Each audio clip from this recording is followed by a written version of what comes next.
The main character is reborn 3 days before the apocalypse. His first move? Stockpile tens of thousands of tons of supplies and soil. Everyone called him a fool, but only he knew that in a few days, the world would end. Untainted soil and supplies would become priceless treasures. He also possesses a mysterious token, and within it lies a pagoda, sealing away legions of evil beasts and sinful gods. If danger ever cornered him, he could summon these powerful entities to fight by his side. He knew the grim truth. In 3 days, the apocalypse would begin. 90% of humanity would transform into zombies, turning the entire world into a living hell. But this time, he wouldn't just have ferocious beasts on his side, but legendary monsters from myths of old, along with a powerful fox spirit and other female companions. With this power, he was destined to become the strongest force in the new world. But in his past life, he was brutally betrayed by the woman he loved and his closest friend. They didn't just break his heart, they stole his powerful token. Even worse, they doused his body in oil.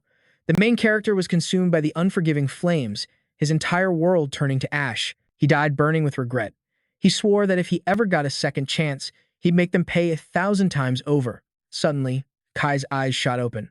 He was lying in his bed. It all felt like a long, terrible nightmare. He wondered, what's going on? There are no wounds, no fire. Could that voice he heard have been real? As his mind cleared, he grabbed his phone and checked the time. It was July 1st, 2028. He couldn't help but gasp. I've returned. 3 days before the apocalypse. He threw on a shirt and stared at his reflection, still struggling to accept this reality. He kept muttering to himself, is this real? Am I truly starting over? Looking closer, he noticed one of his eyes had turned a piercing gold, seeming to hold the very essence of fire. My right eye. It's golden. Could this be the last ember of the flame that consumed him in his past life? After a long moment, he opened the door and walked outside, his mind racing. Who could possibly believe that in just 3 days, everything they knew would be utterly destroyed? When the end comes, the vast majority of humans will become ghouls, while bizarre and terrifying gods descend upon the earth. Though some humans will awaken special abilities, they'll be hopelessly outmatched. Cities will become fiery pits of despair. Humanity will turn into a race of demons, fighting over scraps just to survive. And his girlfriend, Lana, along with his best friend, Jax, were the ones who betrayed him without a second thought. Just then, his phone rang. It was Lana. He answered, hello? On the other end, an annoyed voice snapped, Kai, why did you take so long to answer? Are you trying to break up with me or something? Kai thought to himself. There it is again. Whenever she wasn't happy, she'd always threaten to leave. In his past life, he would have panicked and immediately tried to soothe her. But thinking about it now, he simply replied, fine. She didn't quite hear him, her tone softening slightly. It's good that you know you were wrong. What did you say? She asked. Kai replied bluntly. I said, let's break up. I'm tired. I'm done catering to you. Goodbye. He hung up the phone before she could respond and shoved it in his pocket. As he walked the streets, a cold plan began to form in his mind. Finally, some peace. Now it's time to take care of what really matters. Back at Lana's place, after being hung up on, she furiously threw her phone onto the bed. Damn it, how dare he hang up on me? Another man was on the bed with her, likely her lover, lighting a cigarette. He casually asked, you think he found out about us? Lana hesitated. How could he? That fool worships the ground I walk on. If I told him to go east, he wouldn't dare go west. There's no way he knows about you and me. The man sat up and said softly, all right, don't be mad. My old man just messaged me. He told me to collect some ancient heirlooms with spiritual energy, saying that something big is about to happen. The girl nodded thoughtfully. Antiques? I remember Kai has a really ugly family token. It's supposed to be a few 100 years old. A sinister look crossed the man's face as he wrapped his arm around her shoulder. And where is that token now? Lana replied, it's with Kai's sister, Sia, right now. Kai is just having a tantrum. Wait until he calms down and he'll come crawling back to me. When he does, I'll just tell him to give me the token. Hearing this, the man seemed very pleased, pulling her back down onto the bed. That works. A short time later, Kai's sister Shia held that very token, and it was indeed incredibly ugly and ancient. Dressed in her school uniform, she asked innocently, Brother, why do you suddenly need this? You drove 30 kilometers all the way out here. Aren't you supposed to be at work today? Looking closely at her brother's face, she continued, Hey, what's wrong with your eye? Kai looked at his little sister and asked, Shia, do you trust me? Her eyes sparkled as she replied, Of course, big brother. We've only ever had each other. I trust you unconditionally. Everything you do is for my own good. With that, she wrapped her arms around her brother. Kai gently patted her head. Then, go to your school right now, pack your things, and come home with me immediately. Xia obeyed without question. Okay, I'll go right now. 2 hours later, when they met again, Kai asked, "You're not going to ask me why?" The girl replied, "Brother, I trust you." She then turned and walked away. Watching her receding figure, Kai vowed to himself, "This time, I will definitely make sure Xia survives." He then looked at the object in his hand. This token. Something about it felt different than before. Suddenly, his eye flared with golden light. Ah! A beam of fire shot from his eye and struck the token. At that moment, the token's true form was revealed, along with a line of ancient text, a dimensional rift, and just like that, he was pulled into a dimension unknown. The world around him was dark. A massive tower stood bound by heavy, crimson chains. Cheyenne was stunned. What is this place? On every floor, ferocious beasts snarled from behind barred gates. Xia Yan realized with a chill, these were all demonic creatures. Below the tower, a plaque read, "The Great Vile Prison." As Xia Yan saw each beast clearly, a wave of pure terror washed over him. Every single creature here was horrifying. Suddenly, a massive bolt of lightning crashed down from the sky, striking the tower in a brilliant flash. The lightning seemed to suppress the beast's terrifying aura. The air was filled with a chaotic symphony of roars. Xia Yan watched in a daze, wondering, is the heavenly lightning what keeps these monsters sealed? A voice echoed through the space. Hee hee, scared already? A girl appeared with a mischievous smile, revealing a single sharp fang. Looking at her, Xia Yan asked, "Who are you?" Dressed in a modern take on ancient robes, with beast ears on her head, she replied, "This one is Subai. It is an honor to meet the new master of the vile prison." Subai began her story. Tens of thousands of years ago, the celestial emperor summoned the 12 great immortals, Tai Bai, Tai Shang, the 3 pure ones, Guan Yin, Fuxi, and the profound lady, to forge this very demon-sealing pagoda, the great vile prison itself. Over countless ages, innumerable vicious beasts and fallen gods who committed heinous crimes were imprisoned within. Every day, they suffer the torment of heavenly lightning searing their souls, and the pardon token of the great vile prison in your hand is the one and only key that can open its gates. Xia Yan held up the token. "Is this why you're calling me the prison master?" Su Bi simply pointed towards the tower. "So, my lord, would you like to meet your prisoners? I can report all the details to you as we go." "What do you say?" Xia Yan nodded. All right. The two of them stepped inside, where countless arcs of lightning blocked their path. Walking behind him, Su Bai warned him to be careful, but Xia Yan was focused. A golden energy began to radiate from one of his eyes. Fiery sparks shot from his gaze, instantly neutralizing every bolt of lightning in their way. In moments, a clear, safe path was forged before them. Su Bai gasped in astonishment. How powerful! So it's true, prison master. You possess the netherworld flame in your eyes. Is that how you reopen the path to the netherworld and return to life? As she spoke, she reached for Xia Yan's face, but he quickly stopped her hand. Xia Yan's gaze sharpened.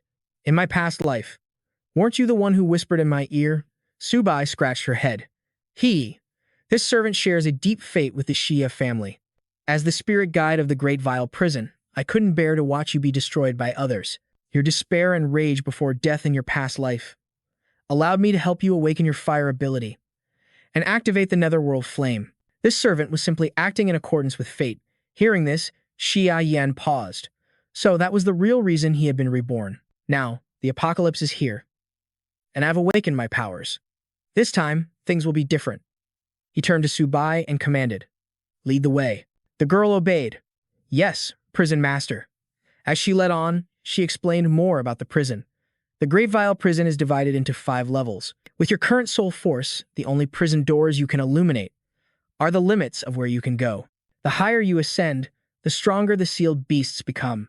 Your soul force must grow stronger just to perceive them. Xia Yan looked around, realizing only this one area was lit. Peering deep inside one of the cells, he froze.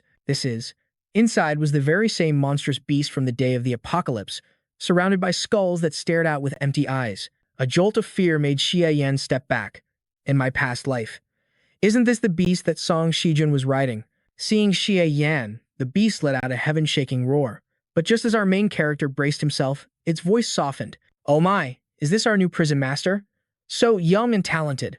It's been thousands of years. We've finally been waiting for your arrival. Whatever you command, just say the word." Gurgur. In the next moment, it lunged forward, puckering its lips to shower Xia Yan with kisses. Su Bai flew in to block it, shouting, "You again. Black Bear. Show some respect in the presence of the prison master. Have you no shame? But the bear wouldn't stop fawning over him. And it didn't stop there. Suddenly, Subai seemed to catch the bear's enthusiasm. She clung to Xie Yan, fighting the bear for a chance to lick him. Xie Yan, move aside. It's my turn. I haven't had a single lick yet. From the cell next door, another creature watched with utter disgust. A 1,000-year-old demon king, locked up for a while, and now he's acting like a dog. What's so special about a prison master anyway? He's nothing without that token. If you want this old master to submit, 1,000 years of heavenly lightning won't be enough. Meanwhile, a storm of thoughts raged in Xie Yan's mind. First Subai, and now this bear's spirit. The beings connected to this prison, they were all creatures of legend. He looked over at the strange, bird-like creature. Suddenly, a name came to Xie Yan's lips. With that appearance, could he be Lei Zhenzi? Hearing this, Subai covered her mouth and giggled. He, as expected of the prison master. You recognized him with a single glance. The demonic beasts of this world are ranked in tiers: pawn, soldier, knight, general, marshal, king, and saint. Right now, prison master, you're on the lowest level of the demon ceiling pagoda. This is where criminals of the general rank are held. The higher you climb, the stronger the prisoners become. Model, it's powerful. I hear the highest floor holds even holy-level sinners. My lady, goddess Nua, once lamented that god-level beings existed in this world, but they were all erased by the sands of time. I hope you will strive harder, warden, and soon rise to control this entire prison. Xie Yan mused to himself as he walked outside. It seems this tower is far more powerful than I ever imagined. If a beast at a mere general-level checkpoint was that formidable, I can't even begin to guess who is imprisoned at the very top. A mysterious smile crept across Xie Yan's face. But it doesn't matter who they are. In the future, they will all become my strength. In this era, I must constantly grow stronger. Sister Su spoke with a faint smile. Warden, your current soul power can only take you this far inside the prison. You must absorb more soul power and forge it into the strength needed to light up more cells, to ascend to higher floors. Back in reality, Xie Yan reminded himself, Wei power and superpowers are two different things. Superpowers are absorbed from zombies and energy crystals, while soul power can only be harvested by slaying gods. In 3 days, the gods of the heavens will descend. That will be my hunting season. For now, I need to get everything ready. At the city's antique street, Xie Yan walked through the crowds, lost in thought. In my past life, someone stumbled upon an immortal binding rope here. From that day on, he became a formidable esper. If I remember correctly, that treasure should still be here. He stopped in front of a shop, his eyes scanning the wares on display, the energy radiating from these antiques. None can escape the perception of my netherworld fire. Approaching from behind him were Song Tian, patriarch of the Song family and father of Song Shijun, alongside Elder Huang, a renowned antique appraisal expert. Seeing the familiar figure, Song Tian asked with curiosity, Isn't that Xie Yan? What's he doing here? He suddenly recalled a time when he and his son saw the boy and his girlfriend on the street. He had instructed his son, Shijun, the friends you choose must bring you benefits. Do you understand? His son had arrogantly replied, Don't worry, father. Xie Yan is just a loyal fool, easy to manipulate. Elder Huang then spoke up, Is something wrong, Mr. Song? The man stroked his chin and replied, It's nothing, just saw an acquaintance. Elder Huang, let's find the antiques first. We're relying completely on your keen eye. Elder Huang seemed quite confident. Haha, rest assured, Mr. Song. This humble old man has some skill in this area. It's just a pity most of these are modern crafts. Hearing this, Song Tian thought to himself, After paying respects at the ancestral hall a few days ago, I keep dreaming of my ancestors, telling me to find ancient artifacts and other items. I suppose it's better to believe it than not. I specifically invited Elder Huang today to ensure our success. Elder Huang's eyes caught sight of a gourd hanging in front of a shop. Humph, there it is. He then quickly strode forward, but before his hand could even touch it, Xie Yan snatched it first. He asked the owner, Sir, how much for this? Elder Huang's brow furrowed. This isn't good. He glanced at Xie Yan and smirked inwardly. Another naive fish has arrived. The seller replied, This gourd is from the Ming dynasty. The appraisal is at least this much. 10,000 yuan. Xie Yan's jaw dropped. 10,000? That's way too expensive. Is this all there is to it? He then tipped the gourd upside down, peering inside with intense scrutiny. After a moment, he told the seller, Sir, look here. It's cracked. And you use a tattered string to hide it? As I see it, this is just a modern handicraft, worth 100 yuan at most. The owner, enraged, snatched the gourd back and yelled in his face, 100 yuan. Go, go, go. Don't waste my time. Elder Huang in the back immediately seized the opportunity. Shopkeeper, allow me to take a look. This time, the seller's tone softened. Please, gentlemen, take your time. In the distance, Xia Yan had already walked away, with the string that was tied to the gourd. He looked at it with a triumphant grin. Who would have ever guessed? This unremarkable little string is the legendary artifact, the immortal binding vine. Now, I'll just sit back and watch their little show. With that, Xia Yan carefully tucked the vine into his pocket. A painful memory from his past life surfaced. Xiao Yun was taken by Song Tian's entire family. They not only stole her token, but used her blood as a sacrifice. This time, I will show you no mercy. He turned and walked back toward the two men. Elder Huan was holding the gourd, nodding in satisfaction. There's a faint spiritual aura on this gourd. It's very old. Song Tian, standing beside him, was ready to buy. Shopkeeper, this gourd. Before he could finish, Xia Yan's voice cut in from behind. Uncle Song, so it is you. I thought you looked familiar from a distance. Are you also out strolling the antique street? Song Tian turned around and replied cordially, Ah, Xiayan, I didn't expect you to be interested in antiques as well. That's right. I heard from Shijun that your family owns an ancient artifact. I'd like to talk to you about it later. Xia Yan skillfully changed the subject, shouting loud enough for everyone to hear. Uncle Song, your family is so wealthy. Why are you buying this specific gourd?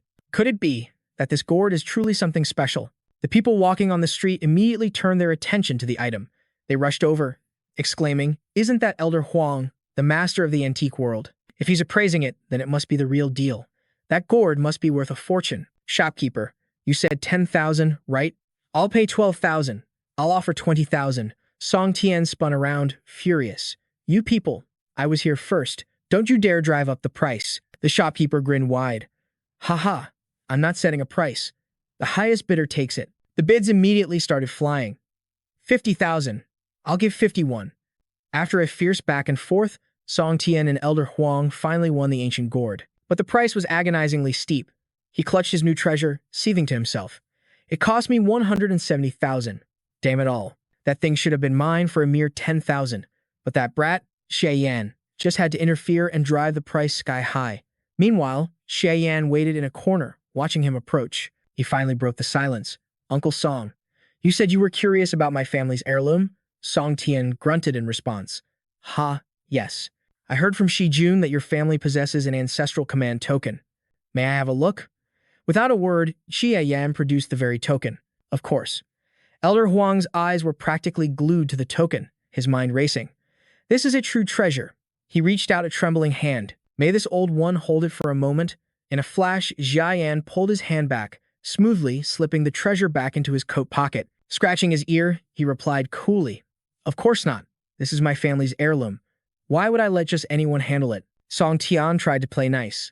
Ah, little Yan, you and my son Shijun are so close. Just let your old uncle have a little peek. Hearing that name, Xia Yan immediately turned to leave. Shijun? Sorry, I don't know him.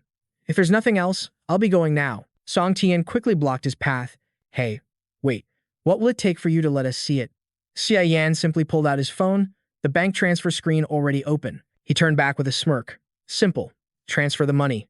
10,000 for 1 minute. Send me 50,000, and you can look at it for 5 minutes. Deal? Song Tian gritted his teeth, fury burning in his eyes. Are you serious? Fine. I'll send it. The moment he received the large transfer, Xia Yan's grin widened. See? That wasn't so hard, was it? He then casually tossed the command token toward Elder Huang. Staring at the massive sum in his account, Xia Yan was ecstatic. Excellent. First, I stock up on water. Then, food. In the great underworld prison, there are countless empty cells, perfect for storing my supplies. Then he suddenly remembered Su Pai's words. Prison Lord, any item you place in here will be preserved in its exact state. That includes living animals, too. He remembered she wanted to eat chicken. Hey. Thinking of this, Xia Yan let out a small chuckle. He tapped his forehead lightly. A fox liking chicken. I guess that's only natural. He then used his new funds to go on an insane shopping spree. Rice, cases of mineral water, noodles, pigs, chickens, cows, sheep, and all kinds of vegetables. Teask, he thought to himself. Anyone who didn't know better would think I was starting a farm. In just a few minutes, the account was completely drained. His phone buzzed with an insufficient funds notification. Xia Yan clicked his tongue. Money really doesn't last long, does it? He turned back to the two men. Are you done looking? 5 minutes is up. Would you two gentlemen like to purchase more time? Song Tian made his offer. Little Yan, can you sell that command token to me? Xia Yan answered without a moment's hesitation. Of course I can. A wicked smile spread across his face. The price is 10 million. Elder Huan and Song Tian stared back, completely dumbfounded. 10 million.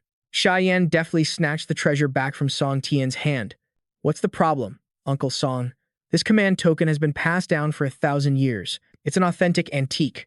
10 million is practically a steal. If you're not interested in buying, then I have to go. Watching Xia Yan's retreating figure, Elder Huang spoke to Song Tian.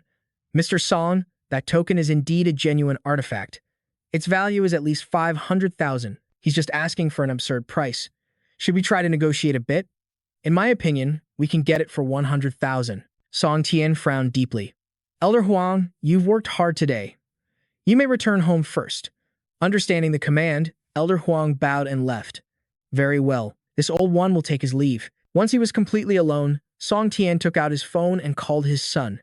Shijun, take a few men from the clan and find Xia Yan and his sister immediately. Bring me the command token. And bring me them. After giving the order, he hung up, his face a dark mask of fury. That little brat dares to make things difficult for me. The ancestors warned me in a dream that besides finding the artifact, I must also prepare the fresh blood of a young girl for a ritual. I was hesitating before. But you, Xia Yan, you brought this death upon yourself.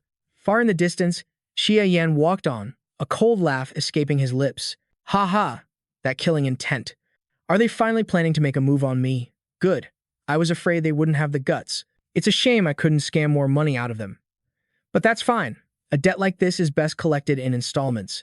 At the school gate, his sister, Xia Yun, was already waiting with her luggage. Seeing Xi Yan arrive, her face lit up. Brother, you're here.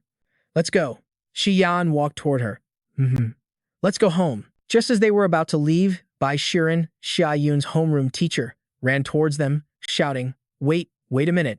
Xia Yun turned back. Miss Bai, why are you out here? Bai Shiren panted, trying to catch her breath. You're asking me why? Why are you suddenly leaving school? Don't you know there's a critically important exam tomorrow? It affects your entire future, you know. Xia Yan stepped forward. Miss Bai, I'm the one taking Xia Yun home. I'm very sorry, but she needs to take a temporary leave of absence. Bai Shiren's eyes widened as she looked him over. You're her older brother? Then, her voice rose sharply. Xia Yun is the top student in our entire class. I heard her parents passed away and that her brother has been raising her. At first, I assumed her brother must be a mature person, but I never expected someone so reckless. She then stepped right up to Jie Yin's face. I am Bai Shiren, Xia Yun's homeroom teacher, and I do not approve of you letting her drop out of school. She has a bright future that she shouldn't be throwing away here. Xie Yan just replied, it's not that serious. We just have to go home and take care of some things. Seeing Xie Yan's indifferent attitude, Bai Shiren finally exploded in a rage. What business could possibly be that important? She lectured endlessly, but then seemed to realize she was being too harsh. The teacher softened her tone, continuing. In short, a student like Ha VM needs to cool down. Ha VM stepped forward, placing a hand on her shoulder to stop her. That's enough, Miss Bai. Thank you. You really are a good teacher. So, as a token of my gratitude, let me offer some advice. When you get home, you should stockpile as much food, water, medicine, and weapons as you possibly can. Most importantly, prepare plenty of Qingdan pills. They'll help you survive the hardship to come. And with that, he walked away. Bai Thinan watched him leave, completely bewildered. What on earth was he talking about? Stockpiling things? He made it sound like the world was about to end. Sigh, I just hope Xiao Yum is okay. Meanwhile, at Ha Yum's home, Ha Yum sat on her bed, confused. She asked her brother, what do we need to do now? Is something big about to happen? Ha Yum nodded grimly. Yes, but I will protect you. He then handed a talisman to his sister. Keep this with you. I have to go out for a bit. No matter who comes to the door, don't open it. Ha Yun innocently replied, okay, I'll start making dinner then. Remember to come home early to eat. As Ha Yun left, he thought to himself, with the talisman on Ha Yun, I'll be able to sense her condition. Now, the first thing I need to do is get some cash. Ha Yim headed down to the first floor of the building. Just as he stepped out of the elevator, he heard the voice of his girlfriend, Yao Lan, speaking to someone on the phone from a distance. What? Ha Yun isn't at school. Then you guys head over to Ha VM's house first. They can run for a moment, but they can't hide forever. The person on the other end replied, "Got it. You stall him, and we'll be there right away." Just then, she saw Haviem approaching. Yalan quickly hung up and rushed over with a bright smile. "Ha ha, Haviem. Did you miss me? Shijun said he wants to invite you out for a late-night snack. He'll be here soon." Haviem brushed her aside without a second glance, replying coldly, "Right." Angered by his boyfriend's indifference, Yalan demanded, "Hey, Haviem, what's that supposed to mean?" She ran over and linked arms with him, her voice softening. "Don't tell me you really want to break up with me. Stop pouting, I know you're just jealous. Didn't I come all this way just to find you?" Haviem immediately shoved her arm away. "Sorry, but the very thought of ever being your boyfriend makes me sick to my stomach. Please, keep your distance." Yalan couldn't hold back anymore and screamed, "Don't you dare humiliate me like this." But Haviem only continued to mock her. "Oh my, did someone's dignity fall on the floor? Are you waiting for me to step on it?" Yalan yelled as she chased after him. "Hey, Haviem, where are you going? Get back here." He pulled out a property deed. "I'm going to sell the house." The woman froze, her jaw dropping. "What? Sell the house? Isn't that the only property you own?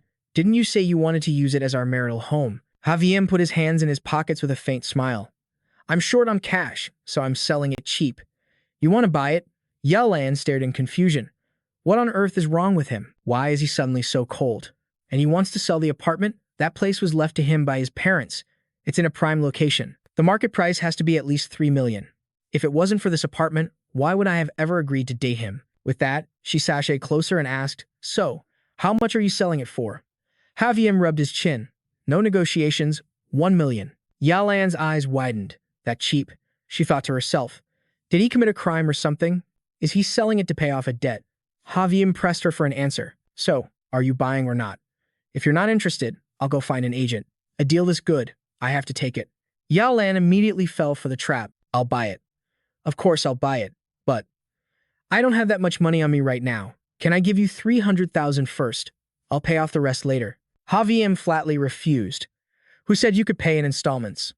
Lady, do you think I'm a fool who throws money away? $1 million. In cash. Not a single penny less." Yeah, Lan's mind raced. It doesn't matter. Shijun is bringing his guys over to deal with him soon anyway. Since Haviem is a dead man walking, even if I give him the $1 million, I'll just get it right back from his corpse. The most important thing now is to trick him into finishing the transfer paperwork first. Having made up her mind, she agreed to his terms. She said to Haviem, "Fine. $1 million it is.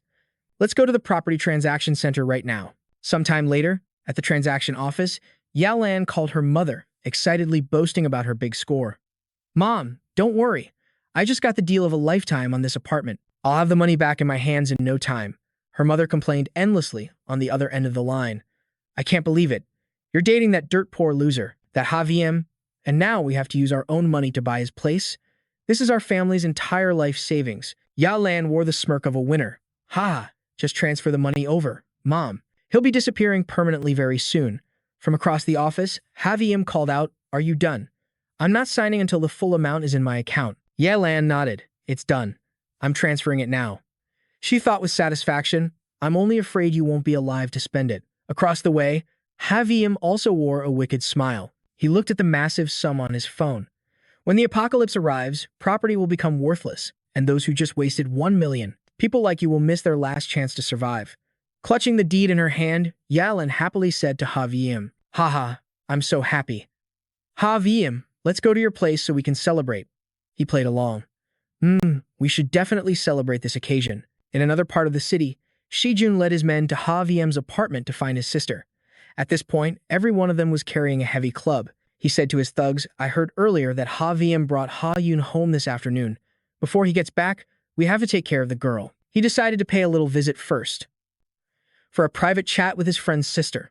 Meanwhile, in the apartment, Xia-Yun was busy preparing dinner, waiting for her brother. She glanced at the token around her neck, completely oblivious to the impending doom. At that moment, Shijun arrived at Xia-Yan's front door. With a twisted smile, he knocked and called out, "Xia-Yun, hurry and open up. It's me, your big brother Shijun." Xia-Yun quickly wiped her hands on a towel and ran to the door, confused. "Brother Shijun, why are you here? My brother isn't home." Knowing her naive nature, Shijun continued his deception.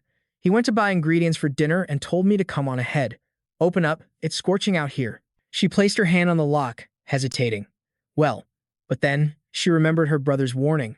No matter who it was, she was not allowed to open the door. She stepped back and called out, "In that case, Brother Shijun, you should just wait for my brother to get back." Outside, the man's friendly facade crumbled. He slammed his fist against the door and yelled, "Are you serious, Sha-yun? Are you suspicious of me? That really hurts my feelings. Open the door and explain yourself." But Shi-yun remained firm, trusting her brother. She simply replied, "I'm sorry." Outside, the thugs he brought along began looking for tools to force the door. "Don't worry, Boss Jun," one said. "We've been around the block a few times. Popping a simple lock is child's play." While they worked, Shi-jun asked Xia-yun, "Hey, that family token. You're wearing it, right?" She answered, "Yes, my brother put it on me." Hearing this, a satisfied grin spread across Shi-jun's face. "Good, then I'm relieved." The lock broke, and the gang of thugs stormed inside, their expressions like wolves about to devour their prey. She didn't even have time to run before they grabbed her and held her tight. Shi-jun strolled forward. "This would have all been over if you just opened the door. You stupid little brat." Then he ripped the token from her neck. "So this is the thing my father wants? Hehe. Now both Xie-yun and the token are in my hands. Later, I'll make him kneel and apologize." Hearing this, Xie-yun cried out, "Brother Shi-jun, why? Aren't you my brother's best friend?" Shi-jun let out a vile laugh. "You want to know why I became friends with your brother? Because he's a brainless idiot who believes every single word I say. I have a lot of secrets that can't be discovered. So if my schemes were ever exposed, I needed a convenient scapegoat to take the fall for me for free." Xie-yun was horrified. "How could you do something like that?" Shi-jun leaned down, placing a hand on her cheek. "And another thing. Without Xiaoyan, how would I have met the lovely Ya-lan? Hehe. She really was quite a treat." Shi-yun gritted her teeth and screamed in his face, "Let go of me right now." Shi-jun slapped her hard across the face. After the slap, he rubbed his wrist, his voice a threatening whisper. "Shush. Quiet down a little sister Yun. If you scream again, I'll have to stuff a sock in your mouth." A thug from behind asked with excitement, "You're amazing, Boss Jun. Is this little girl even an adult yet?" Shi-jun replied, "That? Why don't you guys check for yourselves? We've still got plenty of time." The group of men, their faces filled with lust, closed in on Xie-yun. Heh. At this moment, she was terrified beyond belief, her body trembling. Suddenly, a voice echoed through the space. "Have you ever heard of the lake of wine and the forest of meat? Ha ha, my lords." And just like that, the men were transported to an entirely different dimension. They now found themselves soaking in a hot spring. Each of them had a beautiful woman by their side, serving wine and offering food. A beauty approached Shi-jun, her touch caressing him. "My lord, this humble servant has come to serve you." He enjoyed the moment immensely. "Haha, paradise. This is paradise." On the shore, other beautiful women were carving juicy cuts of meat. One brought a piece to his mouth. "My king, allow your consort to feed you this grilled meat." Shi-jun felt as if he were lost in heaven. "Beautiful. Am I dreaming?" After he swallowed the meat, the woman asked, "My king, is this meat delicious?" Shi-jun nodded. "Delicious. Very delicious." The woman's smile turned cold. "That's good." The woman's expression suddenly shifted. Indeed, a king enjoys the taste of his own flesh most of all. The scenery instantly turned dark after her words. The men looked around and gasped. What the hell? The water they were soaking in was actually their own blood. Is this thin blood? Then they looked down at their own bodies, finding their hearts had been ripped out. "My heart, where is my heart?" This wasn't a lake of wine and a forest of meat. This was clearly hell. It turned out the beauty was none other than Supai. She now revealed her true form, mocking the group. "Is the great king dissatisfied with the menu? I can offer you the heart of Bai Gan, the flesh of Bo Yi cow, and even the eyes of those loyal ministers. Which dish would my king like to eat?" Humph. It turned out what the group had just experienced was only an illusion, but this illusion felt far too real. They all clutched their chests and screamed. "Ah!" Shayun stood in a corner praying. What's happening?" The thugs fearfully backed away. "A ghost. There's a ghost. Mommy, where did this ghost come from? It's just smoke and mirrors. We've killed before. Are you really scared of something like this?" Shi-jun roared in anger. Could this token be the cause? He pulled the token from his pocket and cursed at it. "If you have the power, then make me disappear right now. You're just a worthless piece of junk, useless from the inside out. What a piece of trash. Damn it." It seems Supai heard his defiant thoughts. As soon as he finished speaking, the token began to glow. A hand with razor-sharp claws shot out and raked across Shi-jun's face. Blood splattered from his face as he screamed in agony. The command token slipped from his grasp, clattering to the ground and rolling towards the main entrance. Just as Xia Yan arrived, he calmly picked up the token and strolled inside, saying, "Well, this looks like quite a party." The thug's fear instantly turned to stunned disbelief. Every single jaw dropped. Ya Lan, walking behind Xia Yan, saw her injured lover inside and cried out, "Shi Jun." She rushed to his side to help him up. "Why are you here? Are you hurt?" Shi Jun clutched his face with one hand, pointing at Xia Yan with the other. "He's a monster. That token is a powerful treasure. Don't let him get away. Destroy him." Xia Yun cried out, full of worry, "Brother, be careful." At Shi Jun's command, the thugs got to their feet, gripping their clubs and charging straight for Xia Yan. Just then, Sister Lian Su offered a warning. "Lord Xia Yan, the token's spiritual energy was just completely drained. It's all because Lei Zhenzi had to use that claw attack. If he hadn't, I could have kept them under control for a little longer." Lei Zhenzi just scoffed. "What? So the big bear is crying over nothing. I didn't even get a chance to make my entrance." Xia Yan sighed. "With a build like yours, the moment you stepped on stage, this entire building would have collapsed." Then, a smirk spread across his face. "This small-time scene doesn't even need you guys. Besides, this is a perfect chance to test my new abilities." As the words left his lips, one of his eyes blazed to life, unleashing a torrent of fire that engulfed the charging thugs. Before they could even strike, they were hit by the fiery counterattack. They were 3 parts shocked and 7 parts terrified. "What is this? What is this fire? It's too hot. Put it out." They all scrambled into the bathroom, desperately turning on the water to douse the flames. My hand. Seeing the thugs defeated so easily, Shi Jun and Ya Lan were utterly speechless. What is this?" Shi Jun demanded from Xia Yan. "Do you know some kind of dark magic?" As Xia Yan stepped forward, Ya Lan screamed in fear. "Stay back, Xia Yan. Shi Jun is your best friend. You have to remember your history together." Xia Yan let out a cold laugh. "Our history? You came to my home, attacked my sister, and tried to steal my token. And let's not forget this disgusting woman, Ya Lan. The little act you two put on was almost enough to make me vomit. And now you want to talk about old times? You've got a lot of nerve." Thinking Xia Yan was still clueless, Shi Jun desperately tried to deny everything. "Xia Yan, I have no idea what you're talking about. This is all just a huge misunderstanding." He then pushed his lover forward. "Ya Lan, go talk some sense into him. Aren't you his girlfriend? You two are about to be married. I was even supposed to be the best man." Ya Lan stepped forward, her voice suddenly gentle. "That's right, my love. Don't you want to marry me anymore? I don't even need a bride price. Aren't you happy to hear that? I know you have nothing left now, but I'm still willing to be yours." She then moved even closer. Leaning in to whisper in his ear, she purred. "Tell me the secret behind this new power of yours. Please, I will love you forever." While Xia Yan's attention was diverted, Shi Jun lunged from behind with a knife, screaming, "Go to hell." But Xia Yan simply unleashed the power from his eyes. A blast of fire erupted, instantly throwing the two of them back in a searing wave. He then spoke, his voice ice cold. "I used to wonder why I awakened the power of the flame, but now I finally get it. It's because this world is filled with too much filth. Filth, just like the two of you. And I was chosen to burn it all clean." Meanwhile, at the Song family's ancestral hall, Song Tian and his men were preparing a ritual altar. Placed upon the altar was the gourd flask they had acquired at the antique market.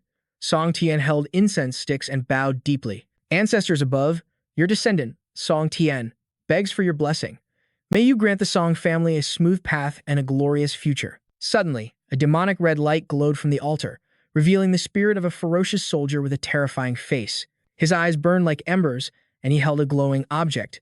His voice echoed through the hall. "The ancient artifact spirit, the blood of a maiden. This ritual will summon my descent." Song Tian bowed his head respectfully. "Yes, ancestor, please be patient. Your descendants will prepare the other offerings for you immediately." The spirit issued another command. "The apocalypse will begin in 3 days. Make your preparations."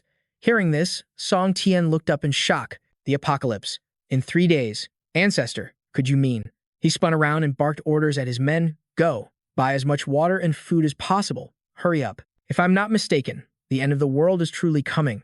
He then added, "And tell Shi Jun to bring the offering here at once. We must begin the ritual immediately." But before anyone could move, the doors to the hall were thrown open, and Xia Yan stepped inside. "No need to go through all that trouble. I've come myself." In fact, he wasn't alone. He had brought Shi Jun's body home with him. He dropped the corpse on the floor, a smile of pure confidence on his face. Song Tian stared blankly at his son's body. "Shi Jun, you bastard. What have you done? How dare you barge into the Song family's ancestral hall? Do you have a death wish?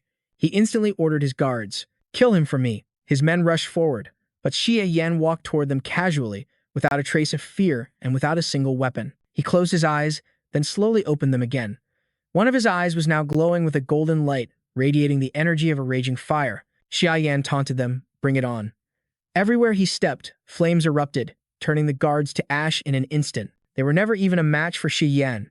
He now walked towards Song Tian, offered a pleasant greeting. "Hello there, Uncle Song." Behind him, Song Tian's men panicked. "Ah, fire. We're surrounded by fire." Song Tian stammered, You. Are you asking to die?" He pulled out a gun, aiming it straight at Xie Yan. Without the slightest hesitation, he pulled the trigger, sending a bullet flying from the barrel. A wave of heat erupted. With a casual flick of his finger, Ha Wiem detonated the gun in Song Tian's hand. Wounded, the man collapsed to his knees. A cold smile touched Ha Viem's lips. "You shouldn't play with explosives, Mr. Song," he thought to himself. Even as a newly awakened, level 1 user, the power of this netherworld fire seed is terrifying. For now, I can only control about 10 wisps of flame, within a 2-meter radius and only for 10 seconds. But against something flammable, it's even more potent. Terrified, Song Tian scrambled to the ancestral altar and fell to his knees. "Ancestors, a demon is here. The Song family is facing annihilation. Our bloodline must not end. Please, grant us your divine presence." In response, a figure emerged from the shrine, wreathed in roaring flames. "Hiemph, I am the Fire Virtue, Star Lord, the Ancient Spark. You foul creature, kneel before me." With some unseen power, the god's words struck like a physical blow. Ha Wiem coughed up blood, forced to his knees. Nearby, Song Tian stared at his own hands in disbelief. "My hand." The pain is gone. Even his henchmen, freed from the phantom flames, scrambled to their feet, overjoyed. Song Tian pointed a trembling finger at Ha Wiem. "Haha, the Star Lord has descended. A true god has come to purge evil. Ha Wiem, this is the end for you." The divine protector of the Song family had fully manifested, no longer just a mere spirit. Pushing himself back to his feet, Ha Wiem spoke. "I had a feeling the Song family could see disaster coming. So this is your trump card, a powerful backer. I only came here for some artifacts and cash. I never expected to run into a big shot like this." Then, he reached into his pocket and pulled out a familiar rope, the immortal binding rope. Instantly, the divine being was ensnared, crashing to the ground and struggling violently. Just then, Fat Bear appeared. The massive beast stood like a mountain, a platform for Ha Wiem. But let's rewind to the moments just before Fat Bear's arrival. When Ha Wiem was completely cornered, the Star Lord had broken free, growing to a colossal size. Every step he took shattered the very ground beneath his feet. As he closed in on Ha Wiem, the god drew back a gigantic fist. Ha Wiem retreated, desperately trying to figure out a way to fight back. From the sidelines, Song Tian gloated. "That brat is finished." But his arrogant sneer quickly turned into a look of pure confusion. On the other side, a wicked grin spread across Ha Viem's face. "Ha ha," Fat Bear let out a clueless laugh of his own, before charging straight for Song Tian. "Who did you say was finished?" In that critical moment, the spirit Subai appeared before Ha Wiem. "Warden, the Fire Virtue Star Lord is a primordial fire essence. For thousands of years, he's been absorbing the Song family's worship, building a massive reserve of soul power. He's one step away from manifesting his true body. If you can capture and absorb him, your soul power and your fire-type abilities will grow exponentially." Ha Wiem asked, "So is there a way?" Subai gave him a sly smile. "The Great Ferocious Order lacks the soul power right now. But if you're willing to take a gamble, Warden, there might be a chance." Ha Viem's eyes widened. "Oh, and what are you suggesting?" Subai nodded. "You can pour your own soul power into the Great Ferocious Order and summon one of us to help you vanquish this god." Ha Wiem agreed without hesitation. "That's it. A piece of cake. There's just one catch.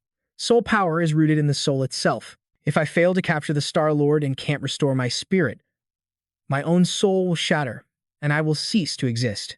And the one I summon could use that opportunity to escape the prison for good, right?" Subai gave a strained laugh. "Heh, heh. So, Warden, are you willing to take that risk?" Holding the token, Ha Wiem replied with a smirk. "A risk? Why would I need to take a risk?" And with that, he channeled his netherworld fire directly into the token. Subi stared, bewildered. "Warden, what are you doing?" Havim explained, I've implanted a netherworld fire seed into this token.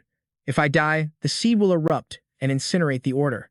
Without the order, no one in this world can ever open the prison again. You and the others will be trapped in darkness forever.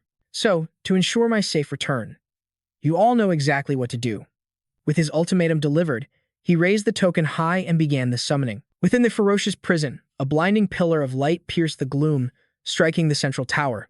An exit, the one and only path to freedom. The prisoners roared with desperate hope.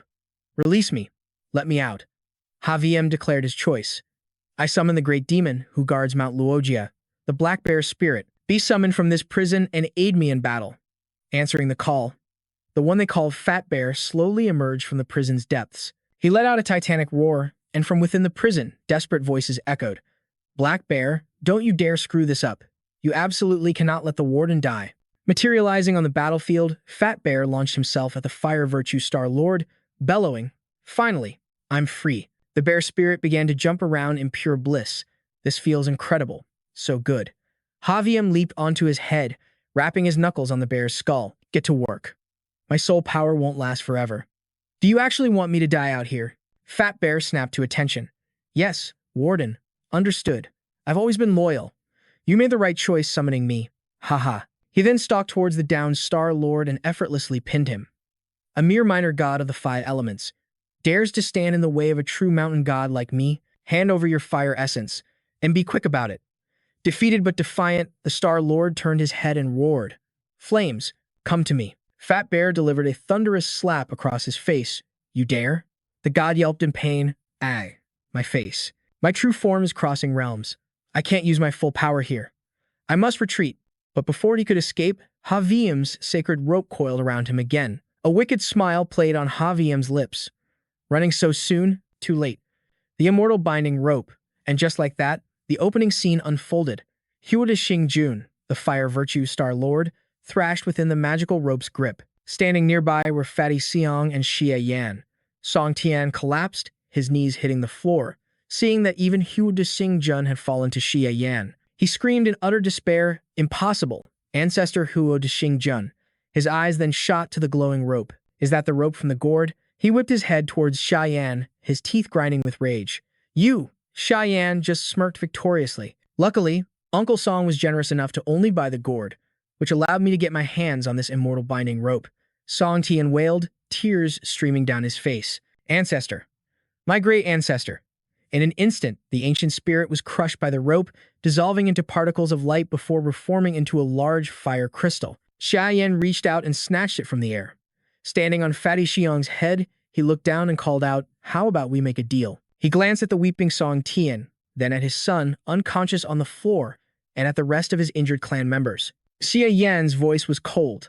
To protect the future of your Song family bloodline, Uncle Song, how much are you willing to pay? A short while later, Shijun awoke in a daze and asked his father, Dad, did you really give him all of our family's money? What about us? Song Tian comforted his son. The apocalypse is coming. Money is worthless. All that matters is that we're alive. Then, Song Tian commanded his men. Not a word of this gets out. Immediately auction off our assets and convert everything to cash. Then, buy rice and water. Remember my villa in the suburbs? There's a fallout shelter underneath. Reinforce it immediately. Also, call Mr. Huang and have him continue purchasing more artifacts. That kid Xie Yan is alone for now, but thanks to the post-apocalyptic changes, he's awakened a special ability. If all of our Song family descendants can seize this moment, the end of the world will become our greatest opportunity. Song Tian swore to the heavens, Xie Yan. I'll make you wish you were never born. Meanwhile, in another part of the city, Xie Yan was heading to a large pharmacy. He checked a notification on his phone. Your bank account balance is 28,960,000. A grin spread across his face. Haha, if I wasn't in such a hurry, I could have squeezed even more out of the Song family. Oh well, efficiency is the top priority. Stepping into the store, he told the clerk. Hello, I'd like to buy your Shanking pills. 1 ton of them. The store owner replied enthusiastically. Yes, sir. We'll prepare that for you right away. But then she froze, her mind catching up. How? How much? 1 ton? Are you sure you're not mistaken? Shanking pills are just a common medicine for clearing heat and toxins. Cheyenne's voice grew hard. Are you selling or not? If not, I'll take my business elsewhere. The owner stammered, Sir, yes. Of course, we're selling. But for such a large quantity, we'll need to gather stock. It could take up to 2 days. And the price won't be cheap. Xia Yan replied without hesitation. I'll pay an extra 20%. I want the delivery by tomorrow night. The seller immediately agreed. No problem at all. As Xia Yan left, he thought to himself, I've already swept up all 10 tons of Shangqing pills in Jade City and placed massive orders online. That should be enough.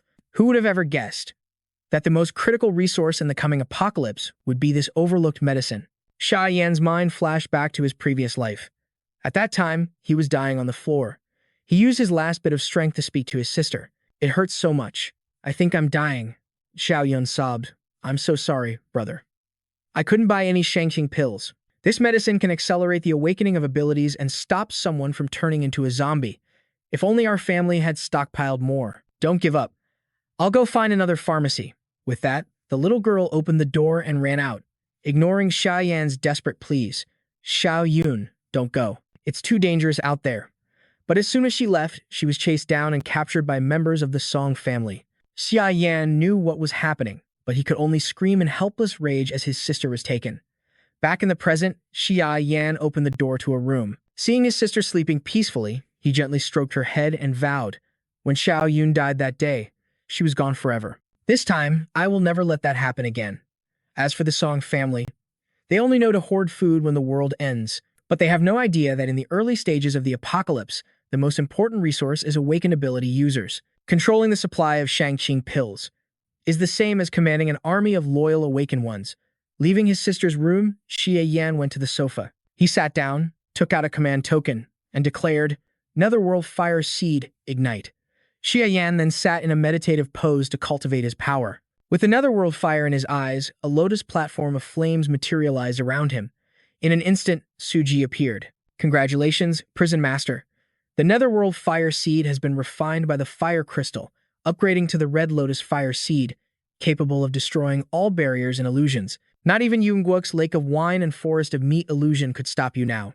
In Xia Yan's hand, a long sword formed from pure flame. Suji continued, Your ability has also advanced to level 2. Your control over the shape of your flames has become far more precise. Holding the weapon, Xia Yan's face lit up. Excellent. This fire crystal is even more useful than I imagined. Suddenly, Fatty Xiong rushed over and hugged him. Prison Master. Next time you summon someone, summon old Xiong. Hee, it's so fun to come out and play. Plus, my sin value has already dropped to 90. From now on, I can get an extra piece of meat with my prison meals. Suji stood to the side, pulling on Xia Yan's sleeve. About your sin value. Fat Bear's guilt points just dropped from 100 down to 90. Suji clicked her tongue. Helping the warden with his mission could also shorten her own sentence. Not only would she get better treatment in prison, but he also managed to siphon off some of Fire Virtue's spiritual power, didn't he? Such a sweet deal, warden. This humble servant wants to be summoned, too. Xia Yan shoved them both aside. Enough arguing. From within his cell, Lei Zhenzi's cold voice cut through the air. Humph. Tamed like a common guard dog over a few pathetic scraps. You'd best shut your mouth, boy. Pray you never have to summon me, because I'll just stand aside and watch you get slaughtered. Xia Yan stepped closer with a smirk. Ha. Lei Zhenzi, as my power grows, I'll be able to unlock even more of these cells. And if I find a spirit even stronger than you, why would I ever need to call on you again? When that day comes, you'll be the one begging me for freedom. With that final word, he left the abyssal prison and returned to his room. Xia Yan gripped the command token, his eyes fixed on the blood-red moon outside. Tomorrow marked the second day in the final countdown to the apocalypse. I have to move fast. With over 20 million in hand, it should be enough to buy that. The next day, at a high-end jewelry exhibition, Xia Yan moved towards a specific display. A grin spread across his face. Found it. It was a shimmering stone, carefully preserved inside a glass case. Xia Yan stared at it intently, thinking to himself, in the coming apocalypse, normal resources can just be taken by force, but the essence cores needed to level up one's abilities can only be harvested by killing the undead. This single piece of ore contains a massive amount of power crystals, enough to boost me directly from a level 2 user to level 3. In my past life, some lucky bastard got his hands on this very stone and used it to leave everyone else in the dust, reaping endless rewards. This time, it will be mine. A short while later, at the auction, the host's gavel fell with a sharp crack. The Spring Day jewelry set sold for 1.3 million. Congratulations. She then signaled the staff, who wheeled out the very item Xia Yan had been eyeing. and she gestured towards it dramatically. Our next item is a raw stone with enormous potential. According to our state-of-the-art equipment, it could yield at least $5 million worth of jadeite. She began the bidding. The starting price is $3 million. Highest bid takes it home. Immediately, hands shot up across the room. 3.5 million, 3.8 million, 4 million. From a corner, a blond man with a cigarette dangling from his lips casually raised his wine glass and called out, 5 million. A gasp went through the crowd. As expected of Brother Hao, he went straight for the maximum estimated value. Hey, if Brother Hao wants it, we better back off. You have to show face to the Yi Hao group, after all. Seeing them back down, the blond man nodded smugly. Ha ha, my thanks. Drinks are on me next time. Suddenly, a clear voice cut through the chatter. 6 million. It was Xia Yan's voice. He strode in through the main entrance, practically radiating a brilliant aura. The blond man, Hao, stared in disbelief. Who the hell is that? The woman beside him was equally stunned. Who is he? I've never seen him before. He looks like a college student. An employee of the auction house approached, speaking to Xia Yan with professional courtesy. Sir, this is a members-only event. Participation requires a black-tier bank card. The auction isn't some game for you to play. Xia Yan simply produced a black card and slapped it down. Are we still having a problem? The employee immediately bowed respectfully. No, not at all. Please, right this way, sir. He thought to himself, that's a cash card worth tens of millions. Could he be the young master of some major family? Once Xia Yan was seated, the host continued, this gentleman here has bid 6 million. Do I hear any higher bids? The blond man, Hao, was determined to win. He shouted, 7 million. Listen, kid, you should learn to show Brother Hao some respect. It'll make things easier for you down the road. His words were like water off a duck's back to Xia, who simply continued the bid. 10 million. The entire room stared with wide eyes. That price was far beyond the stone's estimated value. Enraged, Hao threw back the rest of his wine in one gulp. The woman beside him tried to calm him down. Brother Hao, don't get into a bidding war with him. He's just trying to make a scene. Let him play the fool. Hao glared at Xia Yan. What's your name, kid? The main character answered without hesitation, Xia Yan. Hao leaned back, kicking his feet up on the table. His voice dripped with ice. Very good, Xia Yan. I'll remember that name. You've got guts. And with that, the bidding for the artifact was over. The host presented the stone to Xia Yan. Holding it in his hands, he felt a surge of triumph. Finally, it's mine. Xia Yan turned to leave. Behind him, the host unveiled the next item. Our next piece, the 7 Treasures 9-tripod golden glaze fan. The crowd murmured in awe. Wow, it's so intricate. But suddenly, cries of panic erupted. What is that? There's a demonic aura. It's a monster. Help us. A spectral dragon erupted from the artifact. It radiated an immense power as it coiled through the air, heading straight for Xia Yan. Its jaws opened wide, revealing rows of terrifying fangs. Xia Yan stared, realizing in an instant it wasn't after him. It was after the stone. He guessed that before the auction, the jade fan and the raw stone must have been stored close together.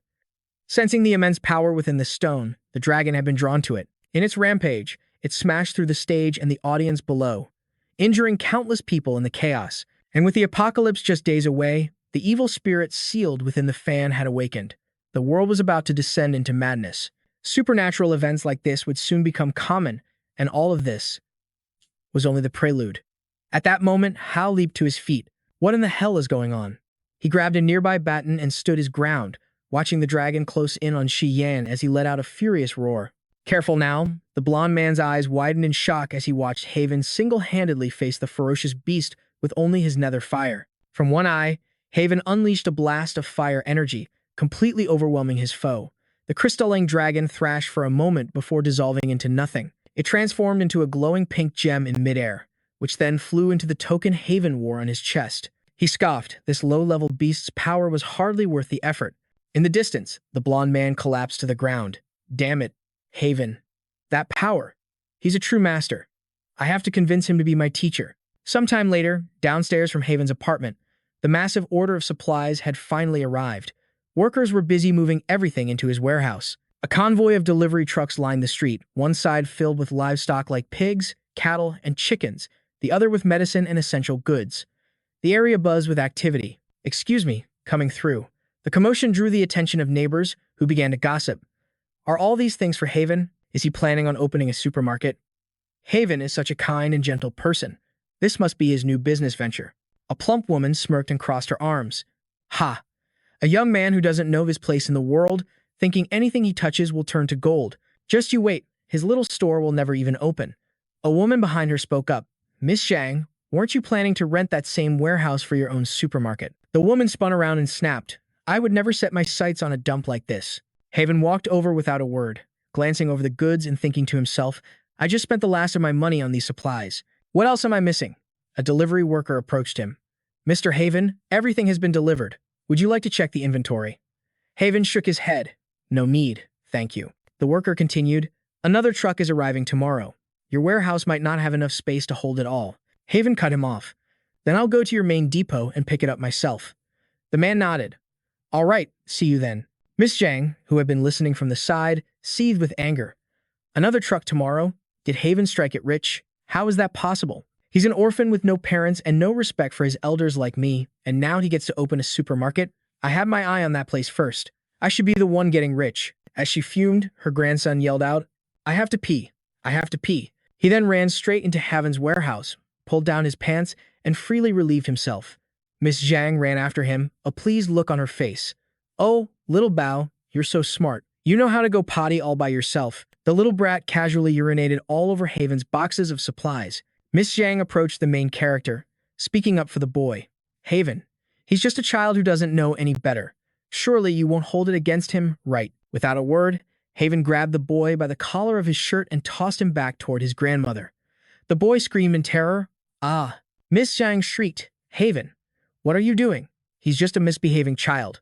Are you, a grown man, really going to stoop to a kid's level? The child, now soaked in his own filth, lay on the ground and wailed, throwing a tantrum. Wah.